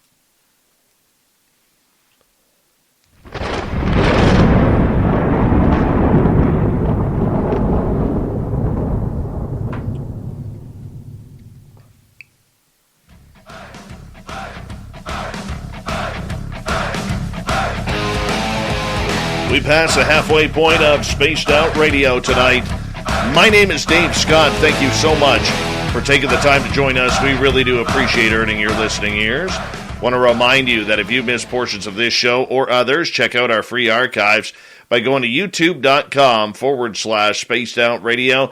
Do me the favor, hit that subscribe button. Our website is spacedoutradio.com. We have a plethora of features for you, including rocking out to Bumblefoot, reading Shirky Poo's Newswire, and checking out our swag as well. Follow us on Twitter at Spaced Out Radio, Instagram, Spaced Out Radio Show, and now on TikTok at Spaced Out Radio. We continue on tonight. Steve Ward is here. We're talking Mothman, Indrid Cold, and a little bit later on we're going to get into Dogman. We got him for another hour here on the mighty SOR. Let's do this, Steve. Indrid Cold, aliens getting involved with Mothman.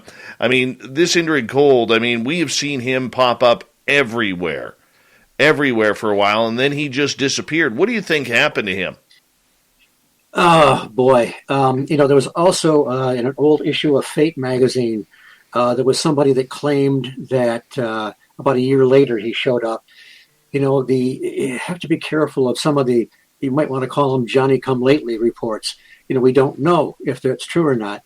I know that Susan Shepard was a regular at the Mothman Festival. She spoke often on Indrid Cold. Great lady. Another great person that we lost not too long ago. And she was from Parkersburg. She ran some kind of a tour group up there. Former guest on this show as well. Yes, great lady.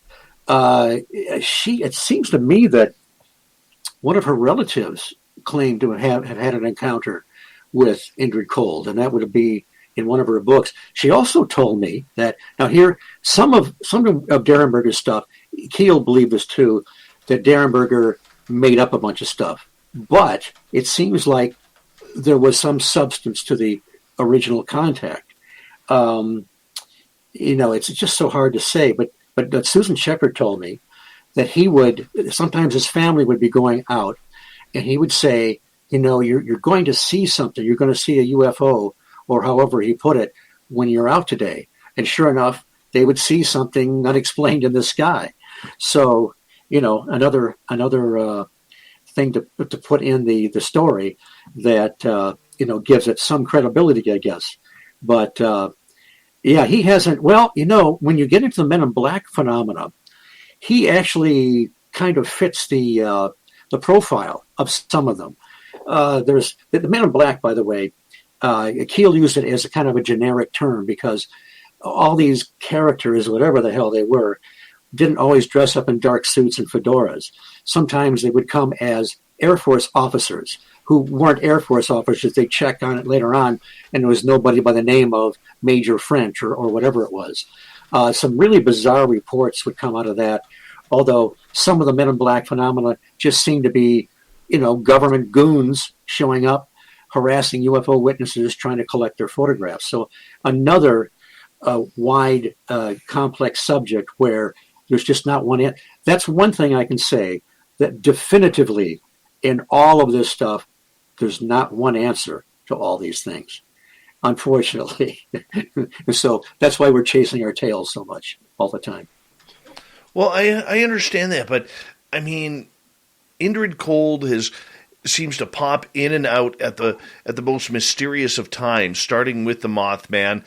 And then, like I said, Alan Greenfield with the secret cipher of the UFO Knots. And I have a weird story about that and his publisher, Olaf Phillips, that happened between Olaf and I earlier this year, in January. And It was freaky. It was very freaky. It led to a very weird logo here that came to me on a phone call, and it was extremely odd. And we had numerous conversations with Alan about this incident, and yet Indrid Cold not there. Of course, I know nothing about the guy, or if he's even real. Do you believe that he is a real entity, an alien? I'm a little. I don't. I'm going to say no. I don't think he was an alien. Let's say that. Let's say he did have some reality. Let's say there was some real experience going on there. If you look at the history of the contact movement from aliens, entities of all descriptions, or even people that get messages from wherever, oftentimes these guys are liars. You know, people have these conversations and they think they're the first one to get this revelation, whether it comes out of the clouds or a man from a spaceship. You know, we've had, and this goes with the channeling too. Some of the channelers, Ruth Montgomery, her guides told her that we were going to have these pole shifts in the 1990s. Didn't happen. So many of these predictions don't happen. So I'm always skeptical of any messages, even if these are real experiences, even if they're a real physical entity stepping out of some kind of a craft. I'm always doubting. I tell people, don't believe it. It's probably, you know, John Keel had these great catchphrases, and one of them was the great phonograph in the sky. And what that meant was people would get these revelations, however they got them, and they think, oh, this is wonderful. I'm the first person to get this. And if you go back in history, nope, it's been repeated over and over again. You know, isolated people would get these things. You can find them in obscure volumes of forgotten lore, right? And so I just caution people that the messages, the revelations, while some of them may be legitimate, they may be lofty predictions or great knowledge, I just caution people to be very careful about believing them. What do you believe in? I believe that there is a very complex phenomena going on, that a large aspect of that is connected with human consciousness, that there may be a co-creation to some degree.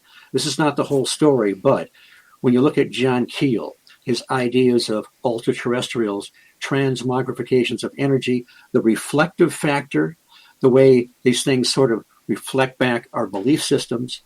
Carl Jung with his collective unconscious, the idea of tulpas.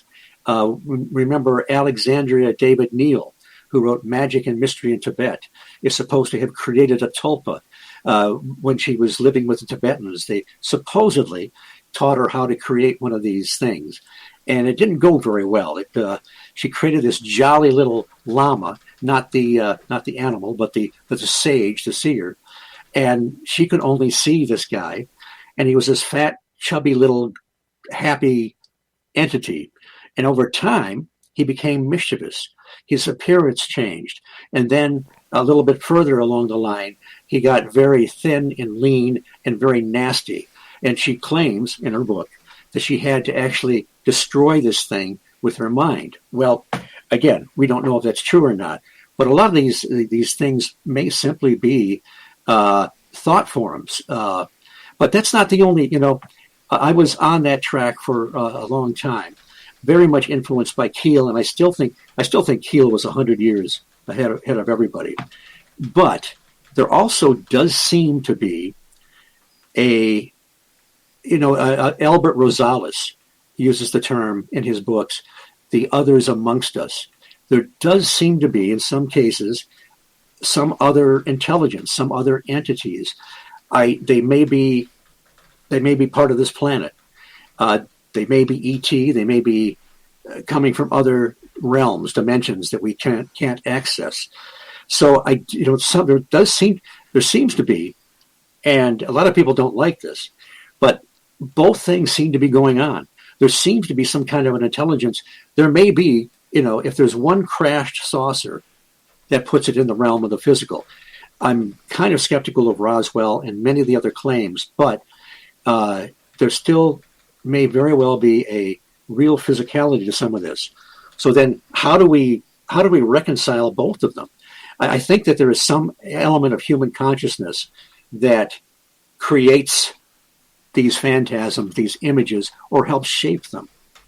I think that if there were no ETs, we would create them somehow, as part of our human consciousness and just the way we're wired. Creating other gods, other beings or whatever. But what if there's also some other intelligence? I mean, a real physical intelligence that's interacting with us somehow. What if they're aware of this mechanism in human consciousness? And if that's so, and this is way out on a limb, but could they perhaps utilize that and exploit it? Perhaps they could, using technology or focus of will, create their own images to mislead us, to misguide us, to make us see whatever they want. Perhaps both major things are going on. The bottom line is, Dave, I don't know. I don't know what's going on. Okay, well, let me ask you this then. Do you believe that Dogman exists? Are you someone Yes. Okay, so why do you believe Dogman exists? Because, Keel again, I can barely choke out a few sentences without talking about John Keel. But he talked about these kinds of cryptids, that they seem to, it's almost like they come out of nowhere, but they act like real animals. I mean, they eat roadkill, they will kill other animals and leave footprints and hair samples, and then they seem to sort of dissipate.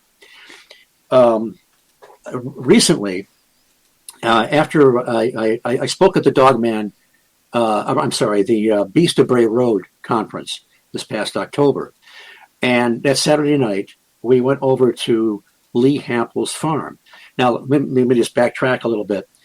Linda Godfrey with the Beast of Bray Road, she's the one that kind of introduced us to the Dogman phenomena. It's been going on forever, but it seems to me that people that were seeing these things were pretty quiet about it. It's almost like it was maybe sort of legitimate or not so crazy to see a Bigfoot, but man, an upright canid about 6 foot tall with red with yellow eyes and in a mean countenance. Let's stay away from that. But we went to now Lee Hampel. Well, I'm jumping all over. Linda Godfrey wrote The Beast of Bray Road. She was working for The Week, a little newspaper in Elkhorn, Wisconsin. She was a cartoonist and wrote this column. And she ran into these stories about people seeing these dog-like things on Bray Road. Sometimes they'd see it on all fours, and they think it's some big mangy dog, and then it would stand upright. And one person saw one of these things on its knees eating roadkill. So she went to the local police, and the sheriff there actually had a file that said werewolf, because he'd been getting these reports for some time. Very interesting that right in the first part of the book, The Beast of Bray Road, she talks about how people that were having these experiences would have other paranormal experiences, just like the Mothman, just like so many other people that are connected in this miasma of strangeness. And so she's written several books on this, and it's just grown. Well, in a subsequent book called The Monsters Among Us, she talked about Lee Hampel, but using a different name. And she was talking about these strange mists he was seeing on his farm. And so we went there that night, and he showed us 2 hours of photographs that he had taken on these game cameras. When he first went there, he bought the farm in about 2007, started farming it in 2011, and a few years after, some of the locals had told him, he said, there's a werewolf on your land. And he thought, this guy was a mathematician for 45 years in Illinois, a man of science. What do you mean there's a werewolf on my property? but he would talk to other people, credible people in the area that had seen this thing, and then he saw it. He's even had missing time on his property. So we heard his stories. These strange mists would show up, and sometimes they would be captured by the camera, but you couldn't see them with your naked eye. There's a photograph of him triggering the camera, apparently, out in broad daylight, and he's surrounded by this mist, but he didn't see anything. There would be deer carcasses out on his property, and you can tell by the timestamp on the photographs how long this takes. There would be a mist that would show up, and sometime later, the carcass would be gone. No drag marks, no footprints. But speaking of footprints, he started seeing these dog-like footprints. 5 toes, that doesn't make any sense, a pad and a heel. In the snow, sometimes they would start in the middle of nowhere, and sometimes he'd see them stop in the middle of nowhere. He told his brother Fred at first about this, and Fred suggested that they must have parachuted in, tongue-in-cheek, obviously. Now, Fred is convinced, as Lee is, that there's something bizarre going on the property. It's so hard to convey the photographs, what I saw there, but there are objects in the sky. There's one that looks like a metallic turtle shell, and the thing zips in. These are all stills, but you can tell by the timestamp that this thing just whipped around a tree in no time. There was one bizarre, you can't make sense of some of these things. There's one photograph in the daylight where it's sort of like a rope or a ribbon or something suspended in the air. It's black. It makes two hills, 2 humps. And then Lee moves the camera over, the image over. So you see something that's like a machine, like a boxy machine with a couple of circles on it or wheels or something that's suspended in the air. Strange light phenomena where the beams are coming down at night and then they stop in the middle of nowhere. You can't freeze frame light going at 186,000 miles a second. He was doing experiments with roadkill. He had this raccoon out there, and then one time it was in the tall grass, and there was nothing there that would disturb the grass. So whatever affected it had to actually lean over like a man. But he saw it had a perfect incision down its body, and the entrails were hanging out. Pretty gross. And then later on it disappeared. He would leave other game out, and something would take it. Sometimes there was a miss, sometimes not, but the cameras wouldn't function, or whatever it was cloaked. There's a couple pictures where you can see kind of an outline of something that could have been the dog man. Now, he's seen this thing twice, and he's documented the footprints. Let me digress for just a moment. In Monsters Among Us, Linda Godfrey talks about a sighting in the 90s, or Highway 81, Pennsylvania. This guy is driving along at night, and the road goes into where it would have been a hill, and on the one side is a forest, and he sees this light moving along the forest, and he thinks it's some, careless guy on maybe an ATV. And he sees it's going to intersect with the road. And he's concerned that this guy's going so fast, he's going to go off this little ledge and then come down to the road. Well, as he gets closer and sees the light come down, it morphs into an upright canid and takes off.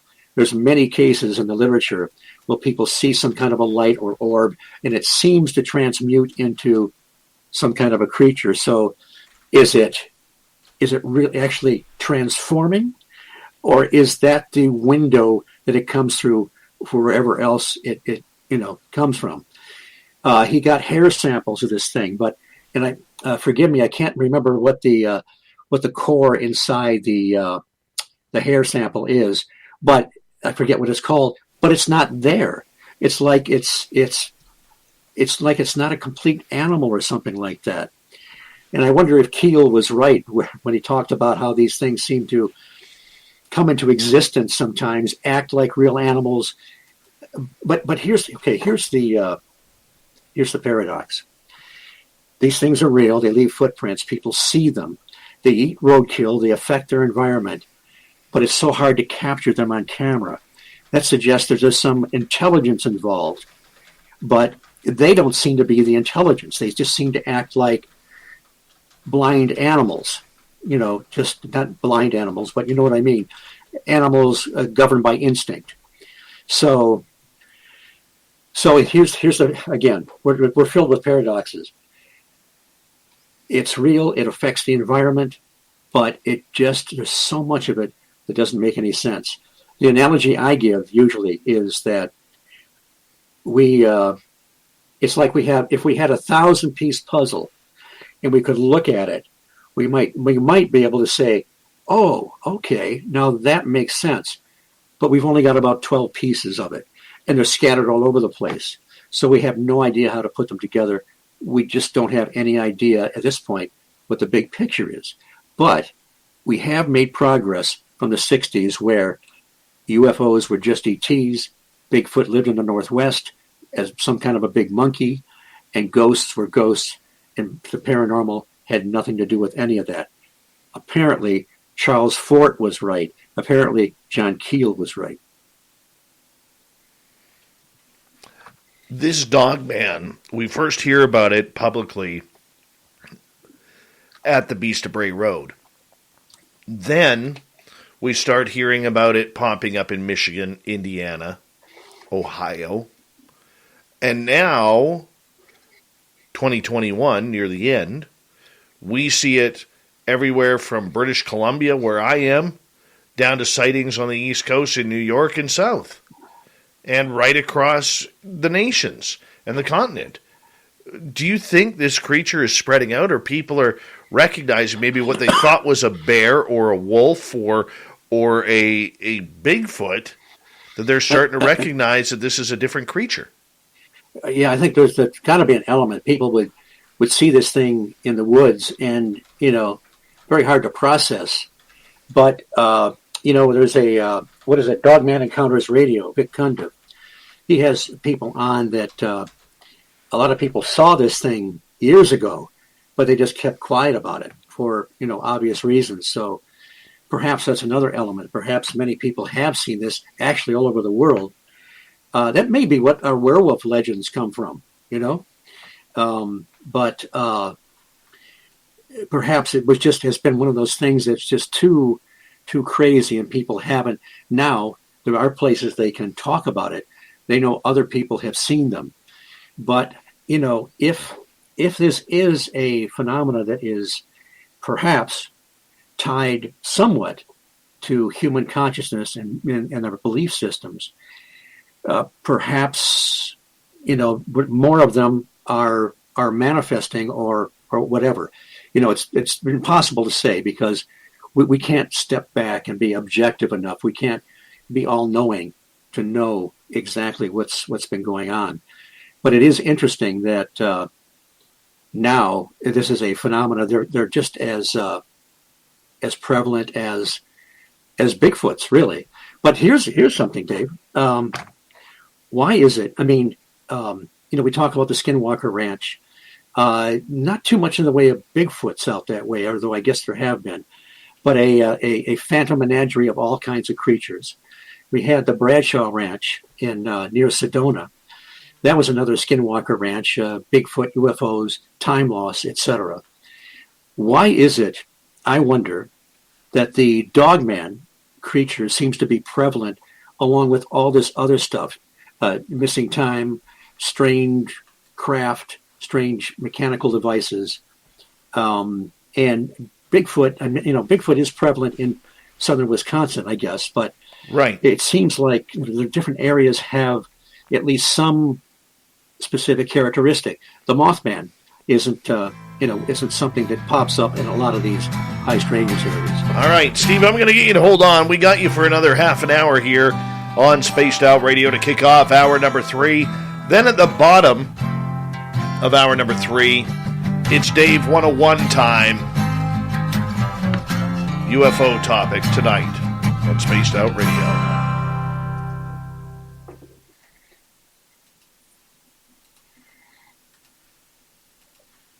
Hey, space travelers, this is John Resig. There we go. We're clear. Swallowed my water the wrong way. And you know when you get that cough, that dry cough afterwards? So when we get to the break at the bottom of the hour, just stick through until we get to the break, and then I will bring you on properly there. Or say goodnight to you properly, okay? Okay. All right. All right. Cool. Let's go here. Thank you so much again for doing this. Oh, my pleasure. That was awesome, man.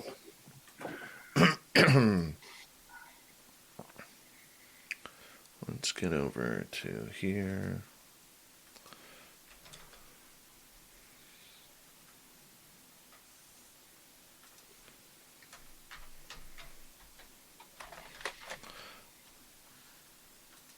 Sometimes I think my job is done during the night, and then I realize that I got to get everything set up for the after show as well. Let's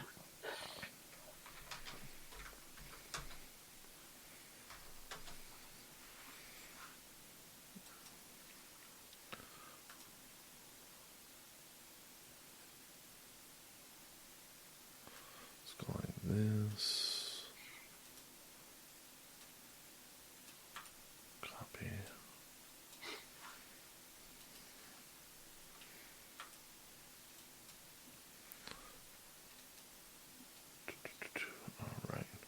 We're almost there.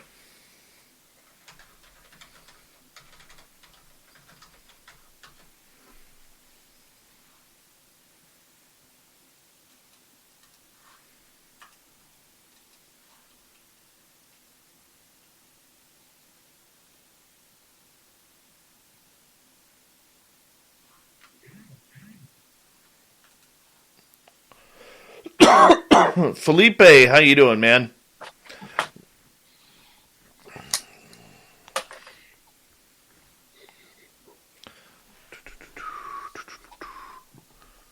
I'm glad you were here to do this for us.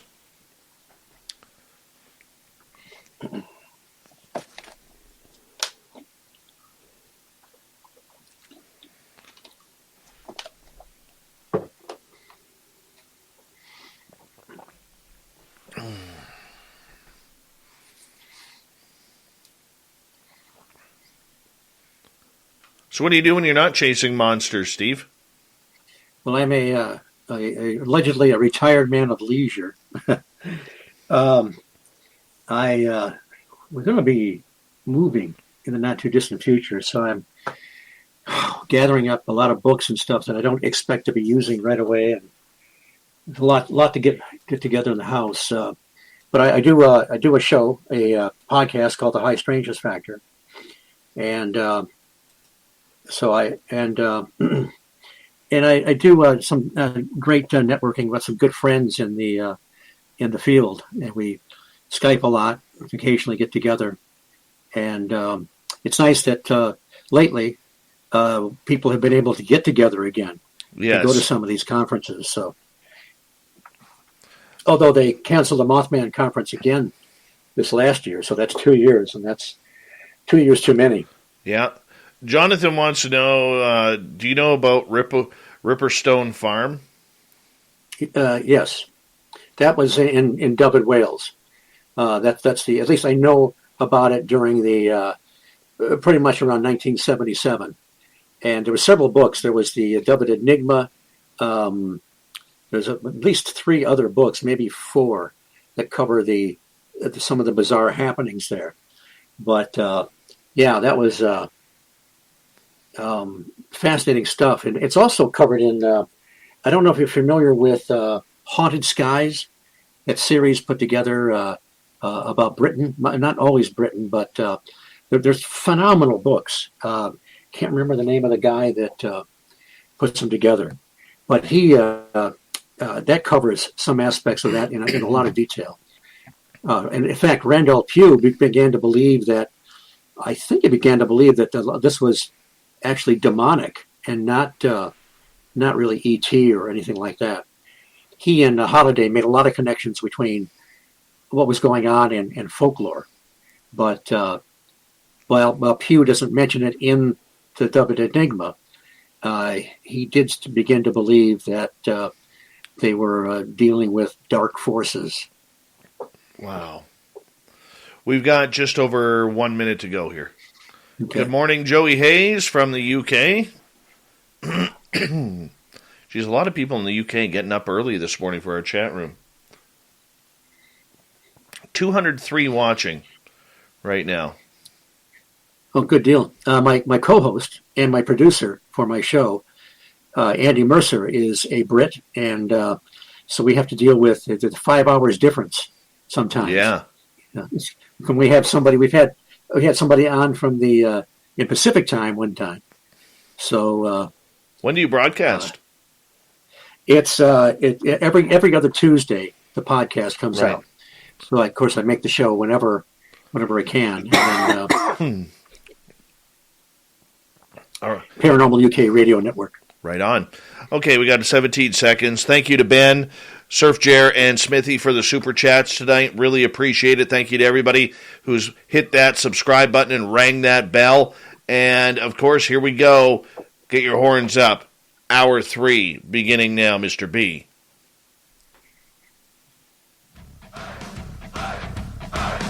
Would you like to connect with us? Head to spacedoutradio.com for all your latest show info. Now, back to Dave Scott and SOR. Third and final hour of Spaced Out Radio is now underway. My name is Dave Scott. Thank you so much for taking the time to join us. We really do appreciate earning your listening ears wherever you are on this beautiful planet we call Earth. Hello to everyone listening in on our terrestrial affiliates around North America, digitally on TalkStream Live, Revolution Radio, and KPNL. All of our archives are free. Go to youtube.com/Spaced Out Radio. Do me the favor, hit that subscribe button. The Desert Clam has set the password for tonight in the SOR Space Travelers Club. What do you got for us, Clam? Tentacles. Tentacles is your password. Use it wisely, space travelers, as the clam sets the password each and every night right here on Spaced Out Radio. Our website is spacedoutradio.com. We have a plethora of features for you. Rock out to Bumblefoot, read up on Shirky Poo's Newswire, check out our swag as well. Follow us on Twitter at Spaced Out Radio, Instagram, Spaced Out Radio Show, and now on TikTok at Spaced Out Radio. For the final time tonight, Steve Ward is here. He's chasing down Mothman, chasing down Dogman, UFOs. He's tripping on legends based out of the beautiful state of Michigan. And we got him until the bottom of the hour talking Dogman. You know, Steve, one thing about this creature, people always say that it seems to get telepathic with them, that if they raise some sort of weaponry to this animal, creature, monster, whatever we want to call it, that they seem to get this telepathic message that is like, yeah, that's not a good idea. I'd lower your rifle. Have you ran into any cases like that? What I've heard is that people feel a strong sense of evil coming from them, something really sinister, whereas I guess we could say that's a distinction between some Bigfoot encounters, while people get pretty freaked out by the big hairy bipeds that they might encounter in the woods. The Dogman seems to have a malevolence to him. So now let me. I just found out today that Lee Hampel again with his farm right near Bray Road.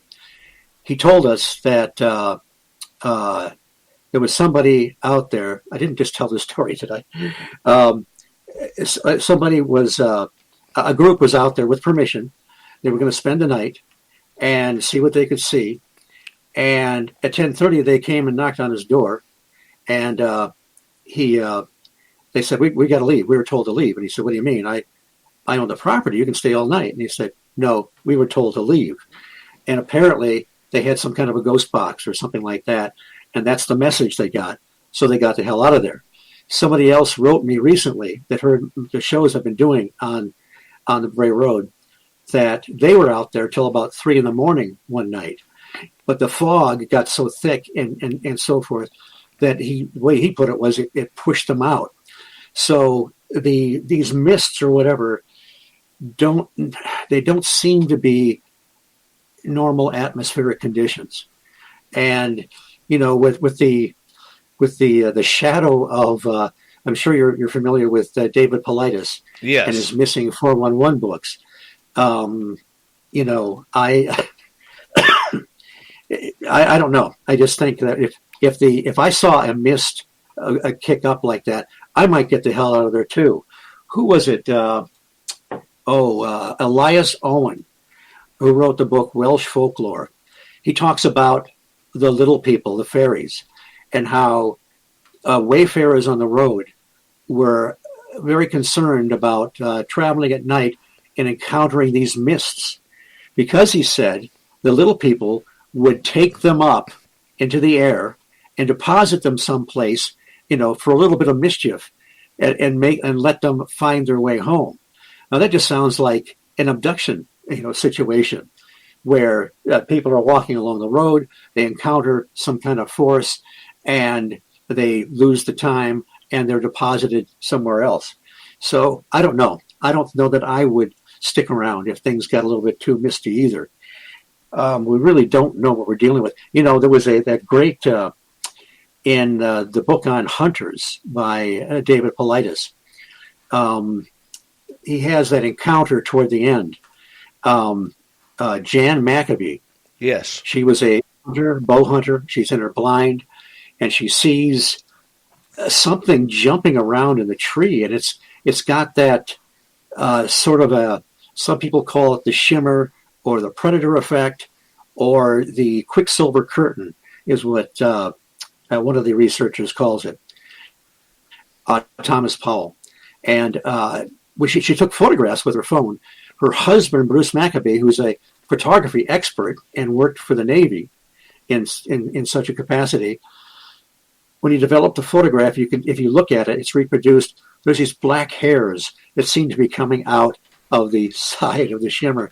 At the same time, she didn't know it at the time, but she got a text that she read later.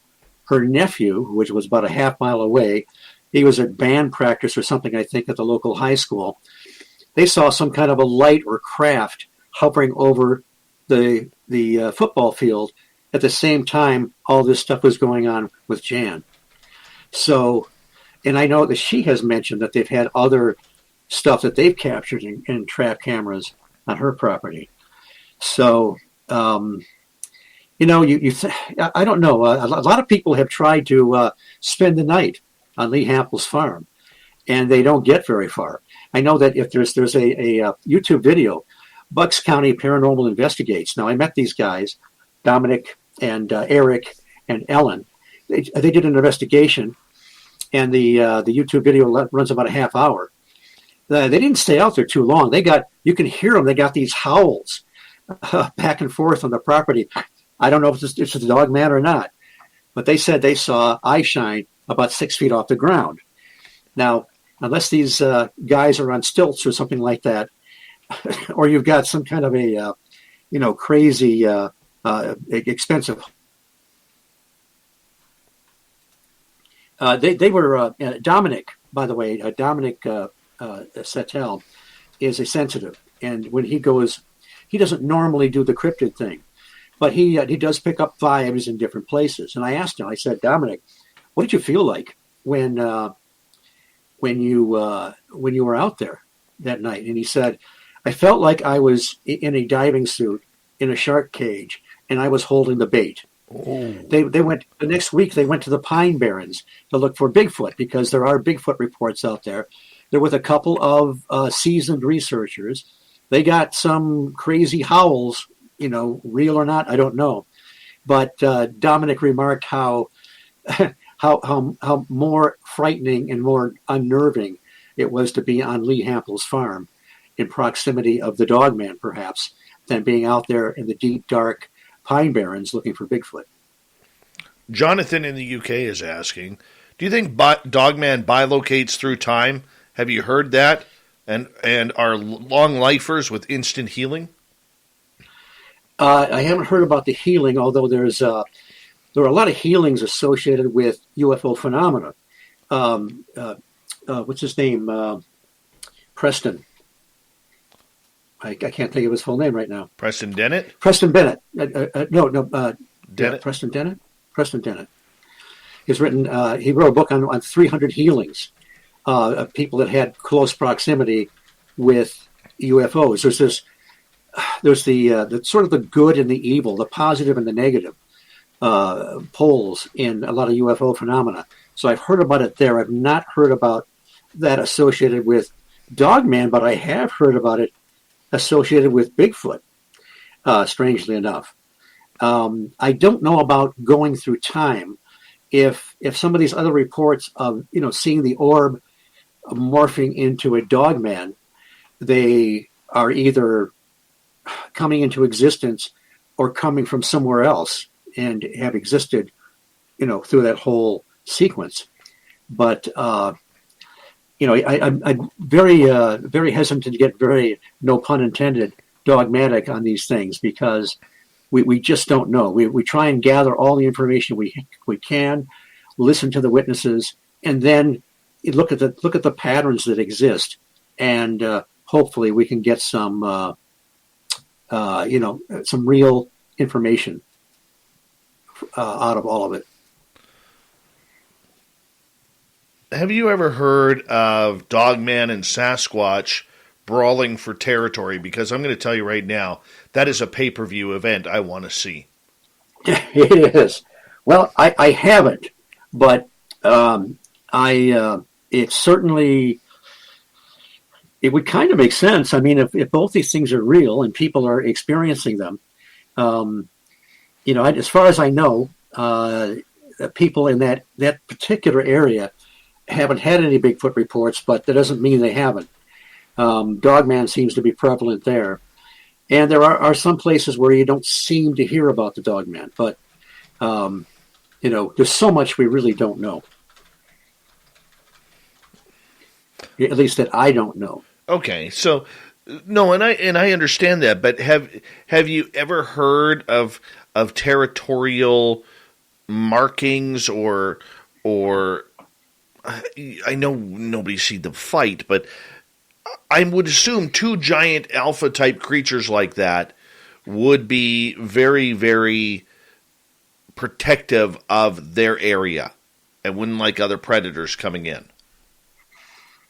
I think that's a logical assumption, but we just don't know.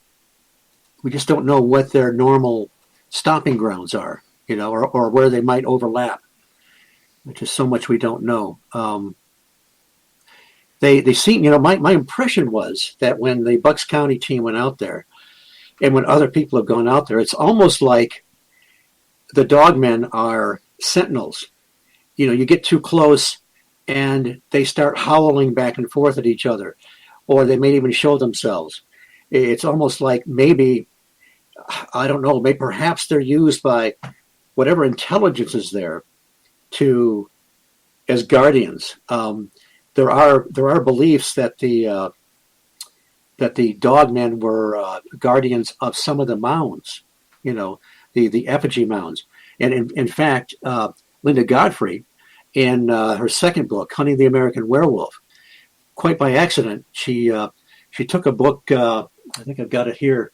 It's on Indian mounds of Wisconsin, and it shows a map of southern Wisconsin and the various effigy mounds.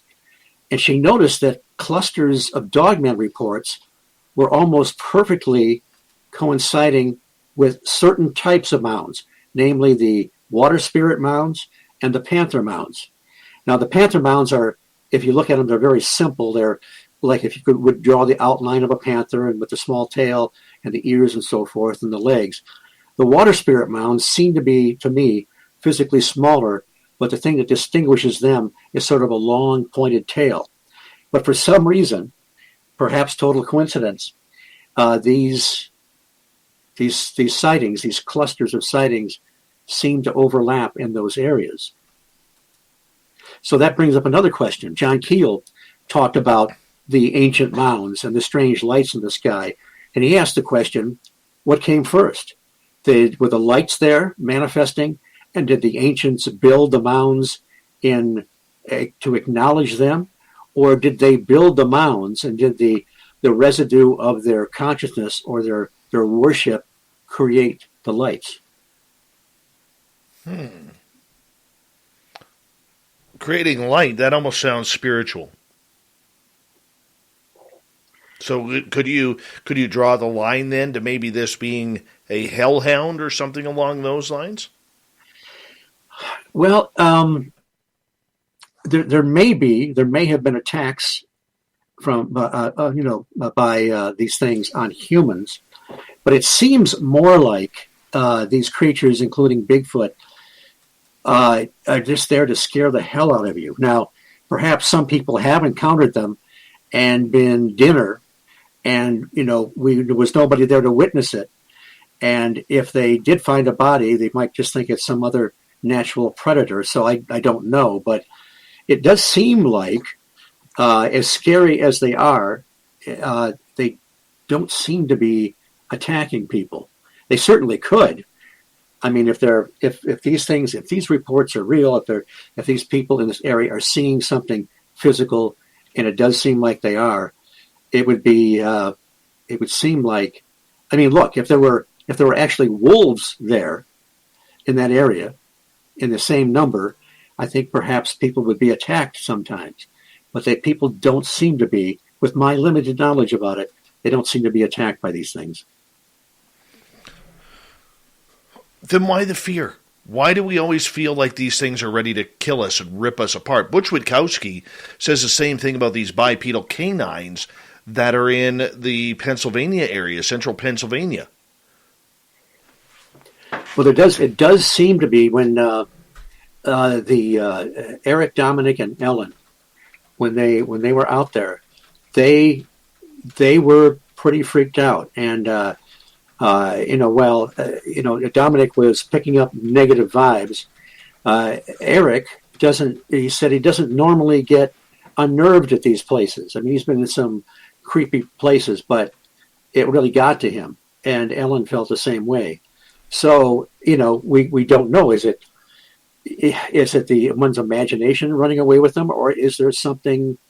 Well, we talk about some of the researchers talk about infrasound in Bigfoot, and they can kind of somehow influence people through some kind of a mental blast or contact. I don't know, but these things could just be scary enough by themselves.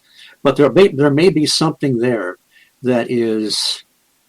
There's something maybe perhaps a little more there where they exude something like that. So, I'm kind of hoping that I will get a chance to spend the night, or at least part of the night, on Lee Hampel's farm. I've always wanted to get access to one of these places, which we call high strangeness areas, window areas, portals, vortexes, whatever term you want. It's almost like on that farm is a laboratory where people can go and actually experience the phenomena, or at least observe it, after it's been photographed. We have about 5.5 minutes left with you tonight. When it comes to all these cryptids and everything, we've talked Dogman and Mothman mainly tonight, but do you have a favorite encounter that you have experienced that you just cannot put your finger on them? What happened? I've only had one weird experience, and that was one night. I was with some friends, and I was in Point Pleasant. They went home, and I thought, well, I want to go into the TNT area alone at night. And it's no big deal to the locals. They can camp out there, and at least they used to be able to as a campground on fish and so forth. But I thought, with the creepy legends and all the history of this area, I just wanted to see if I could do it. So I went down Potters Creek Road. Potters Creek has the line of igloo roads. And I went to this seventh one, which we normally go to. And some of those igloos have been featured on different shows where they go in there with their recorders and so forth. And I went down there. It was it was late in May. And there was all kinds of nightlife out there. I mean, the the bugs and the frogs was almost deafening. So I went down there, and I had my flashlight and my recorder, and I went down to one of the igloos, and that was about it. So I'm driving back, and I should have written down and paid better attention to what was happening. Although I've heard other people say when weird stuff happens, sometimes they don't react properly. So I'm driving back down Route 62, and I experienced a couple flashes of light, like a strobe, like a flash and a flash. And I can't figure out where it came from. And it was in a real dark area. So I went back to my motel, which was across the river in Gallipolis.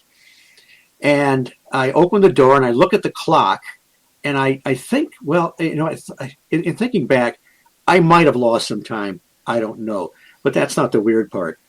I opened the door. The TV set turned on by itself and started flipping through channels continuously. And I thought, holy expletive, this doesn't happen to me. This happens to other people.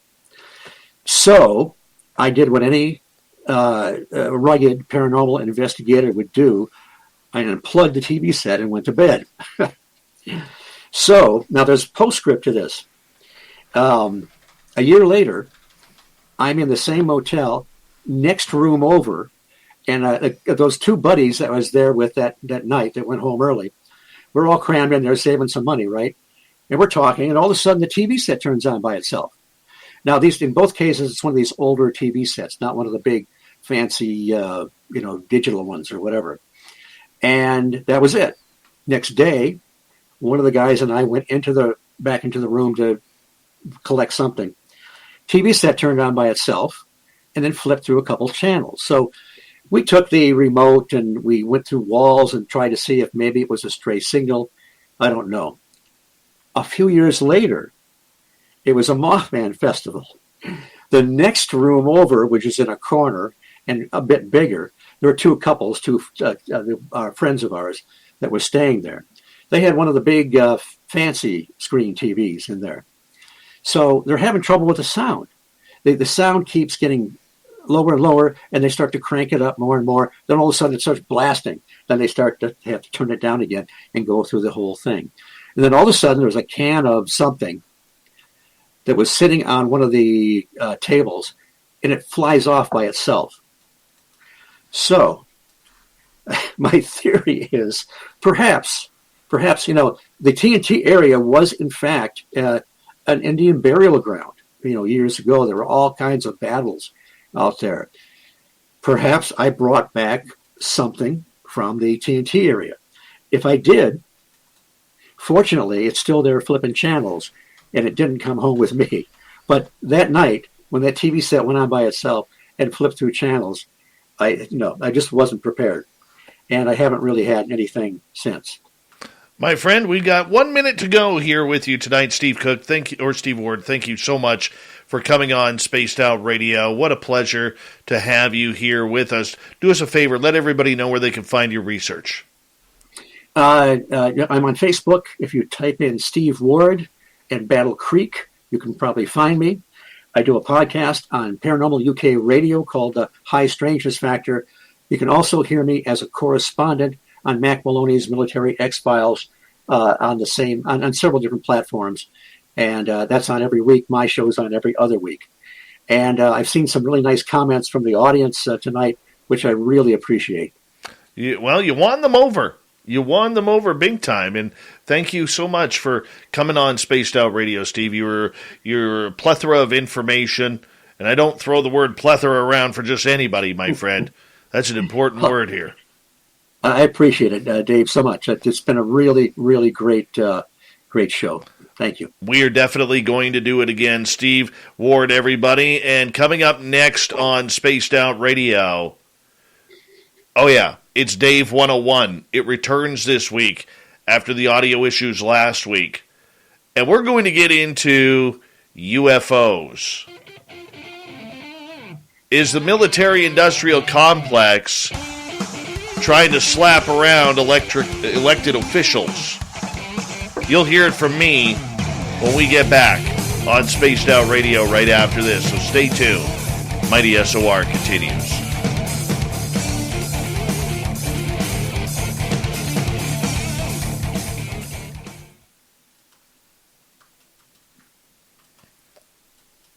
Hello, this is your guitar man, Ron. Great show, buddy. Thanks, Dave, very much. That was a lot of fun. A lot of fun. I'll look forward to the next time. Me too, my friend. Me too.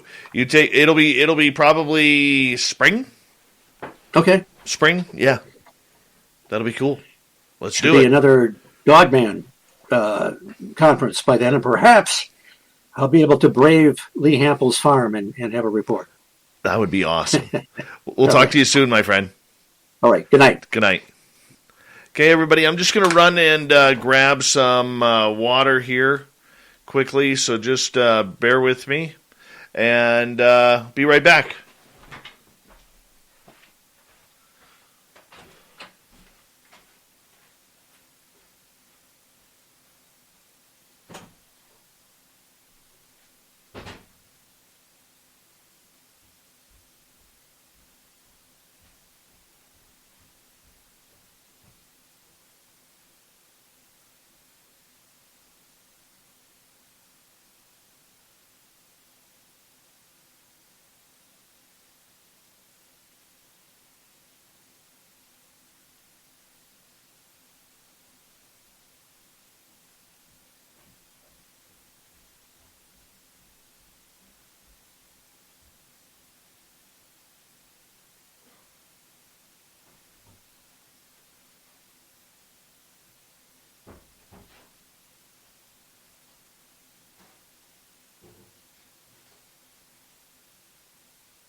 All right, sorry about that.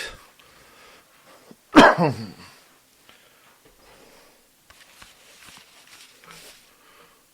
was a good show. Oh, don't everybody leave now? We've lost like 10 people. Guest is gone. We're out of here. No. Just had to pee. Grab it, fill up my water.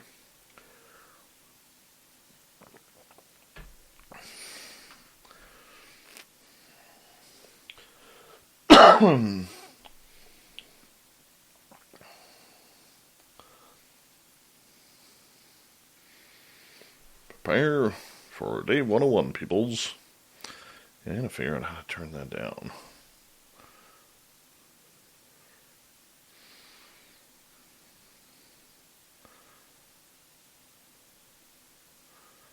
Felipe, if you wanted to stay in touch with a lot of the members, go to our Facebook group, Spaced Out Radio.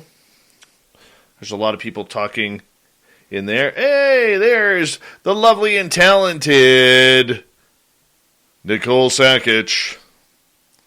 She's not just a cook, people. Not just a cook. That is true.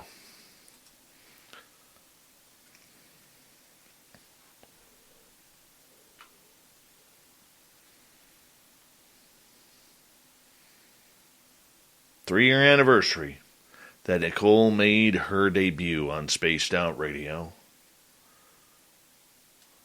We've been stuck with her like a fungus ever since.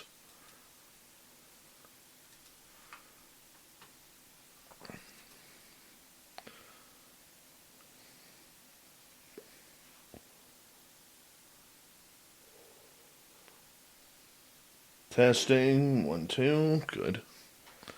Hi, gorgeous Jenster.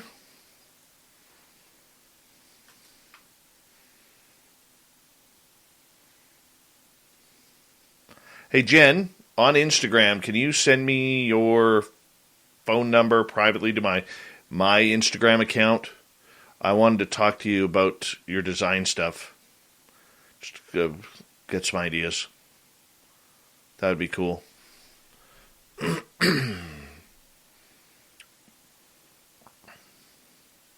Thank you to Ben from UFO Garage, Surf Jer, and Smithy. Make sure you guys are all following the following shows that we follow here as well, whether it's UFO Garage, Paranormal Chop Shop, the Chad Smith Show, the Nicole Sackage channel, and, of course, Thomas Fessler as well.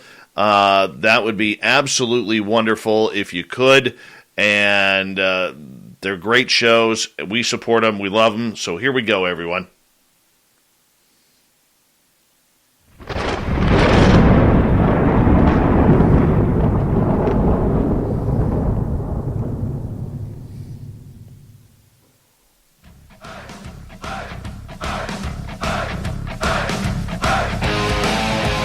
We rounded third. We're heading for home tonight on Spaced Out Radio.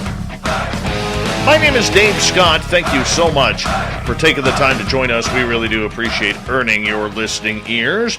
Want to remind you that if you missed most of this show or others, check out our free archives by going to youtube.com/Spaced Out Radio. Do me the favor, hit that subscribe button. Our website is spacedoutradio.com. We have a plethora of features for you. Rock out to Bumblefoot, read up on Shirky Poo's Newswire, check out our swag as well. Follow us on Twitter at Spaced Out Radio and on Instagram, Spaced Out Radio Show. It's time once again for Dave 101.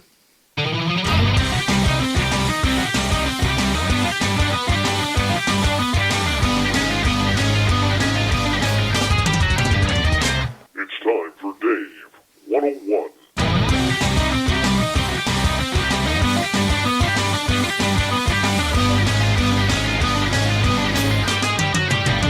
Ladies and gentlemen of ufology, if whether you're studying it, researching it, and experiencing it, or just have a curious interest, it is time for you and the rest of us to start looking at the mainstream media and holding them accountable for what they are not showing these days.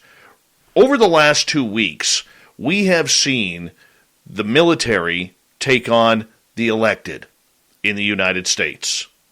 Now, we know the United States military spends a couple $1 trillion a year on whatever it is they want to buy, whatever new toys they want to test out, or future technologies, all for the sake of defense. Now, this is including UFOs.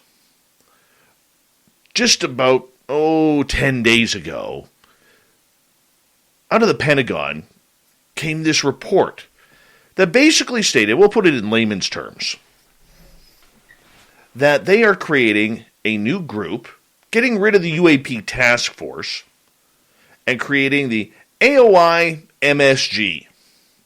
Now, sure, that sounds like a spice that you would put on food, but no. Has everything to do with UFOs. And in that report, the military basically said, we're going to cover what's happening in airspace. We are going to investigate these sightings, these encounters, these close encounters, try and figure out what these craft are. So, Senator Gillibrand and everybody else who is worrying about this in the U.S. Senate or the Congress, you don't need to worry about it. We got you covered. But don't worry, elected officials. We're not going to give you any information whatsoever.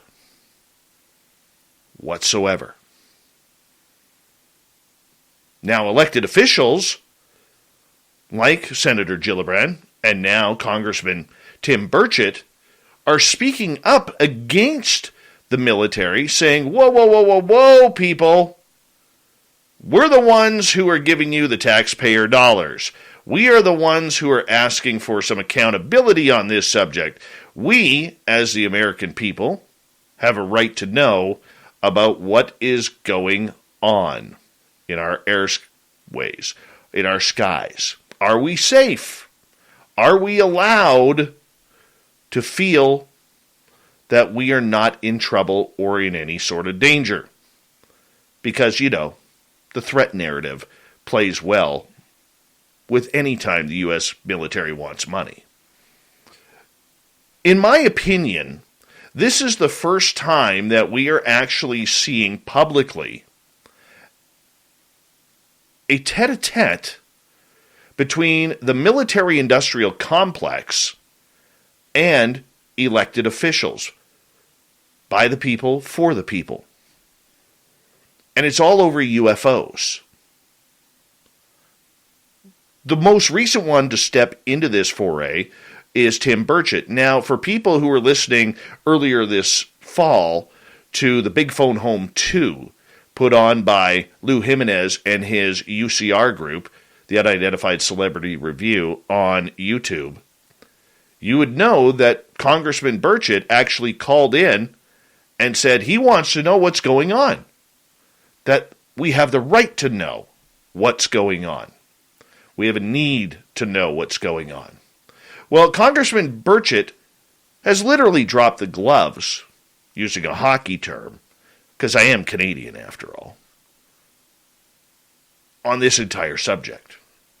Let me quote here for a second.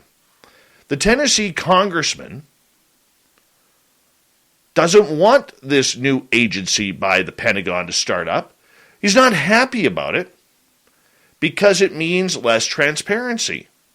In Burchett's eyes, the Pentagon is only going to keep asking for more and more funding from Congress without giving up the goods on what they know about UFOs, and the House members thinks this is going down a road that is just plain foolish. It's true. It's totally true. This is why we see even people like Luis Elizondo and Chris Mellon being called out by the Pentagon, basically telling them, shut up, guys. Your opinion doesn't matter.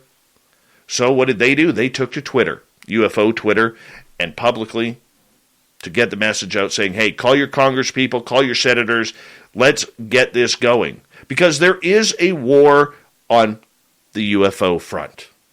It just doesn't involve aliens just yet.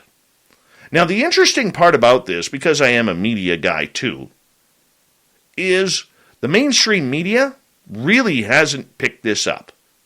Some have. Papers like The Hill, Politico, even TMZ. But where is this on the front page headlines of every major newspaper in the United States? You literally have the United States military and the Pentagon telling elected officials you do not have a right to know about UAP and what we find out about it.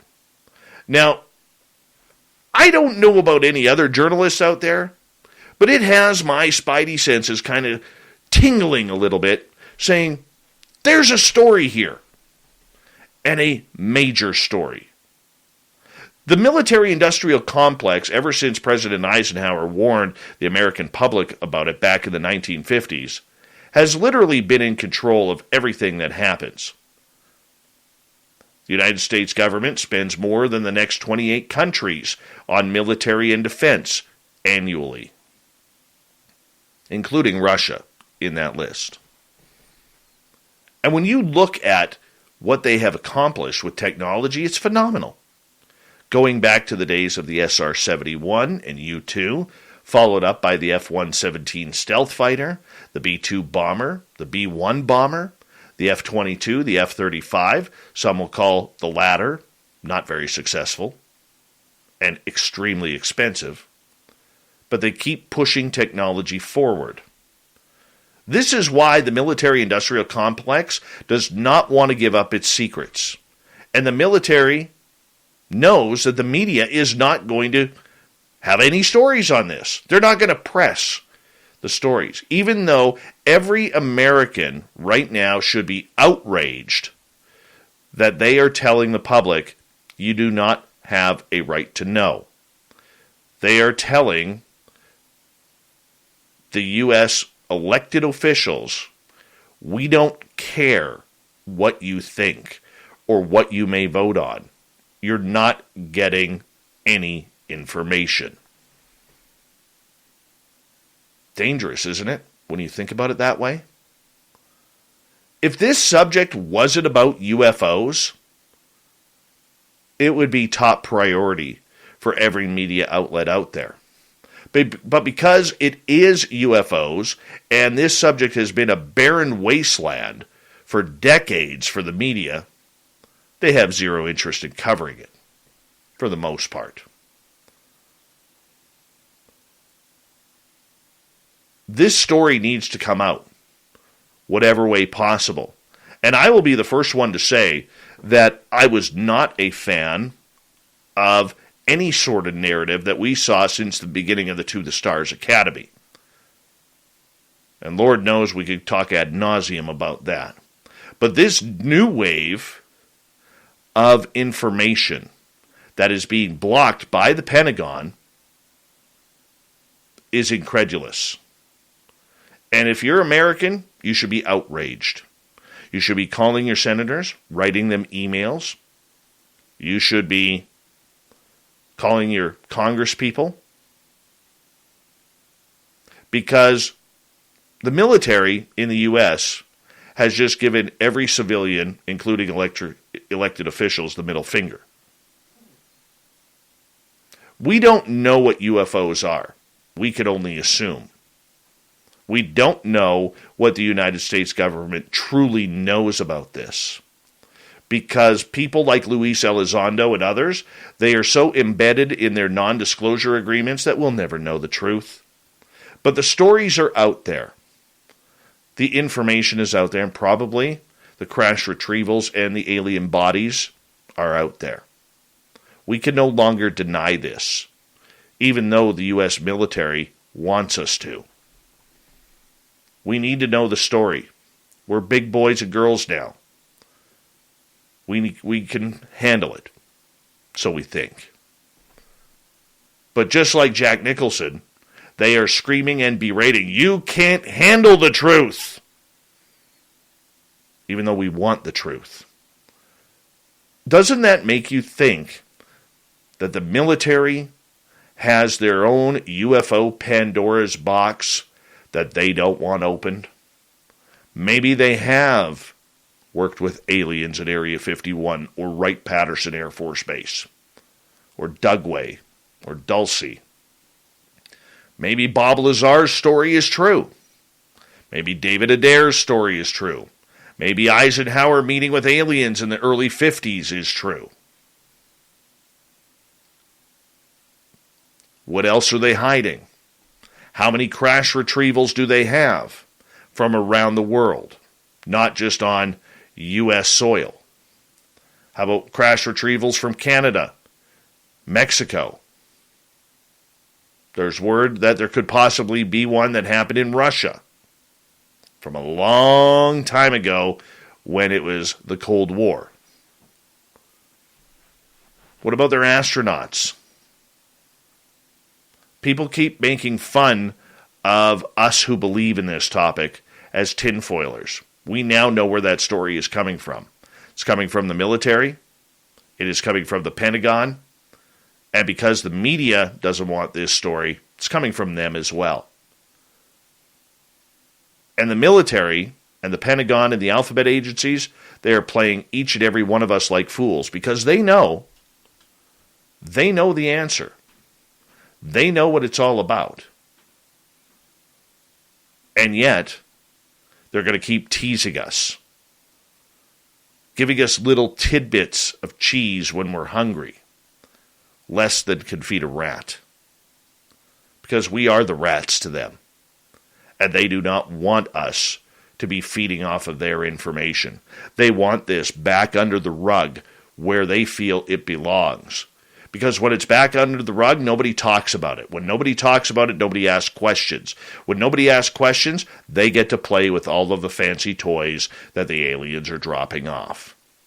What if contact is about to be made? Do we know? Is that part of the secret? Because up until 4 or 5 years ago, there was really no reason for this topic to go mainstream like it has. And the only thing that we could sit here and do is shrug our shoulders, say, well, that's a little bit different. That's interesting. We know something is happening. We know there's information going on.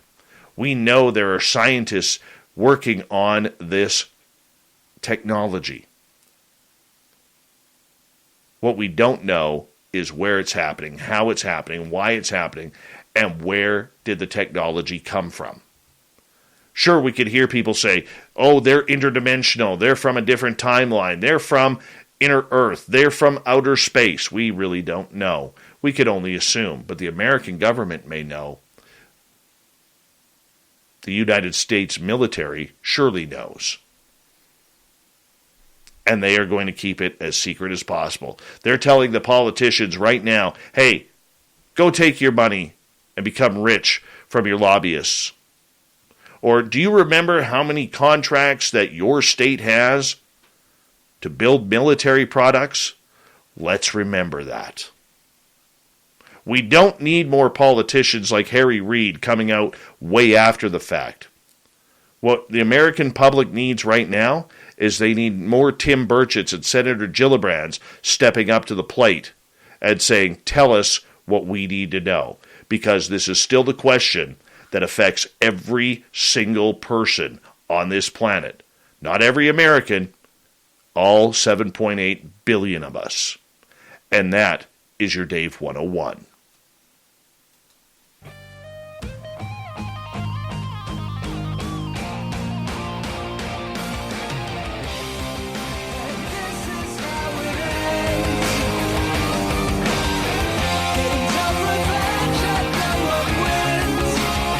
All right, let's get to Shirky Poo's news tonight. Starting off in UFOs, according to two former Department of Defense officials, the Pentagon, the Pentagon again, office recently tasked with assessing U.S. military encounters with UFOs, is woefully ill-equipped and improperly staffed to tackle its new mission. Moreover, the initiative threatens to derail a congressional proposal that would mandate unprecedented government transparency on UFOs.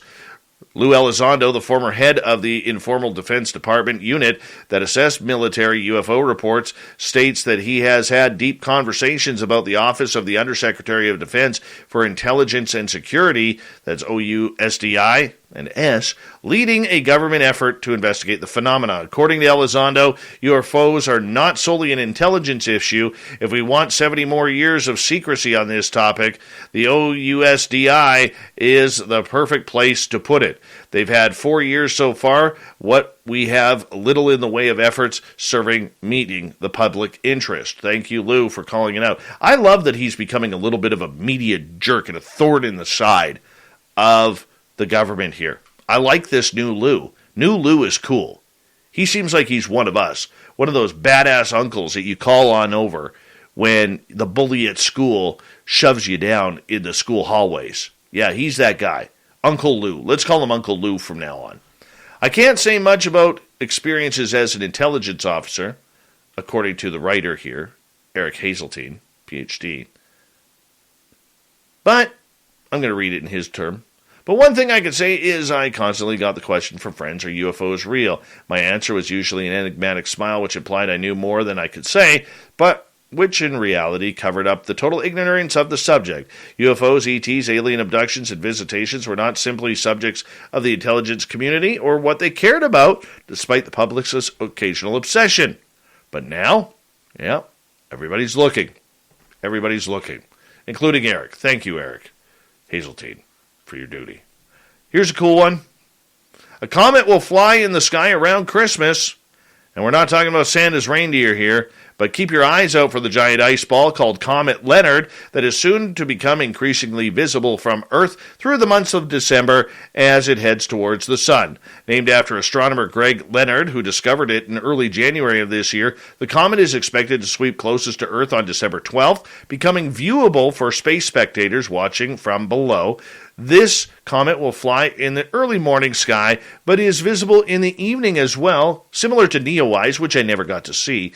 Leonard is considered a much-anticipated comet that is likely to be 2021's best comet and its brightest comet by year's end, according to earthsky.org. That is very cool. All right, let's get to another one here. All right, breastfeeding in public. I have zero problem with this. Zero. A mother should be able to feed her child anywhere, especially her baby. Little older children, a little weird at that point. But a woman who took a Delta flight recently wasn't kidding around when she whipped out her boobs and started feeding her hairless cat. Hairless cat. The unidentified female from Syracuse flew down to Atlanta, where she was caught breastfeeding her feline on the plane. A flight attendant told her repeatedly to stop and put her cat back in its cage. However, the woman refused.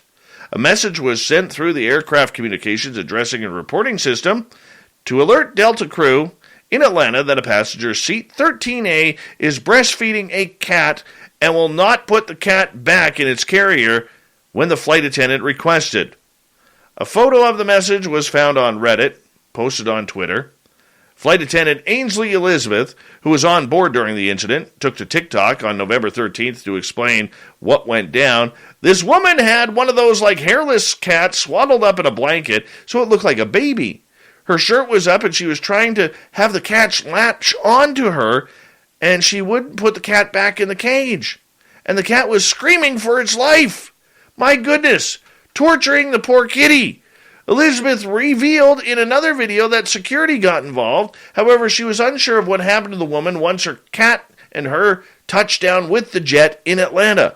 The Delta employee who sent the ICAR's message also requested that Delta's Redcoat team apprehend the woman once they got to the ground. Redcoats are the elite airport's customer service experts, identifiable by their bright red coats. They are specially trained to handle on-the-stop customer issues, including ones that try to breastfeed their cat on an airplane. There are some sick people out here, man. Sick people. I don't get it. Shirky Poo, where do you find these stories sometimes? Breastfeeding a cat on a plane? It's terrible. Who does that? Oh my gosh. Let's wrap this thing up, man. Thank you, Shirky Poo, for the news. Thank you to everybody listening to Dave 101 and to Stephen Ward for coming on in and kicking some butt talking Mothman and Dogman all night long. We got Mr. Ron Bumblefoot Thaw rocking in the background with Little Brothers watching. Bumblefoot is the official music of Spaced Out Radio, rocking us in and out of every single show. Get your horns up for the guitar god himself. Special thanks to everybody listening in at home, at work, in your car, wherever you're breastfeeding your cat tonight. Thank you to everyone in our chat rooms on YouTube, Twitch, LGAB, Revolution Radio, Spreaker, Facebook, the Space Travelers Club, and on Twitter at hashtag Spaced Out Radio. I know you're out there somewhere. Remember, this show is copyright by Spaced Out Radio and SOR Media Ventures Limited. Thank you so much for choosing to share your evening with us, because together, my friends, We're watching. we own the night. Mr. Bumblefoot, we need a favor. We need you to take us home.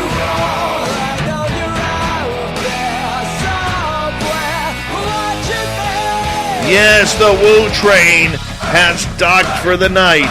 But soon, my friends, we shall ride again. Your seats are always available. Your tickets never expire. And if you want to bring a friend, we've got room for them too. Good night. Be careful with your cats. Good night.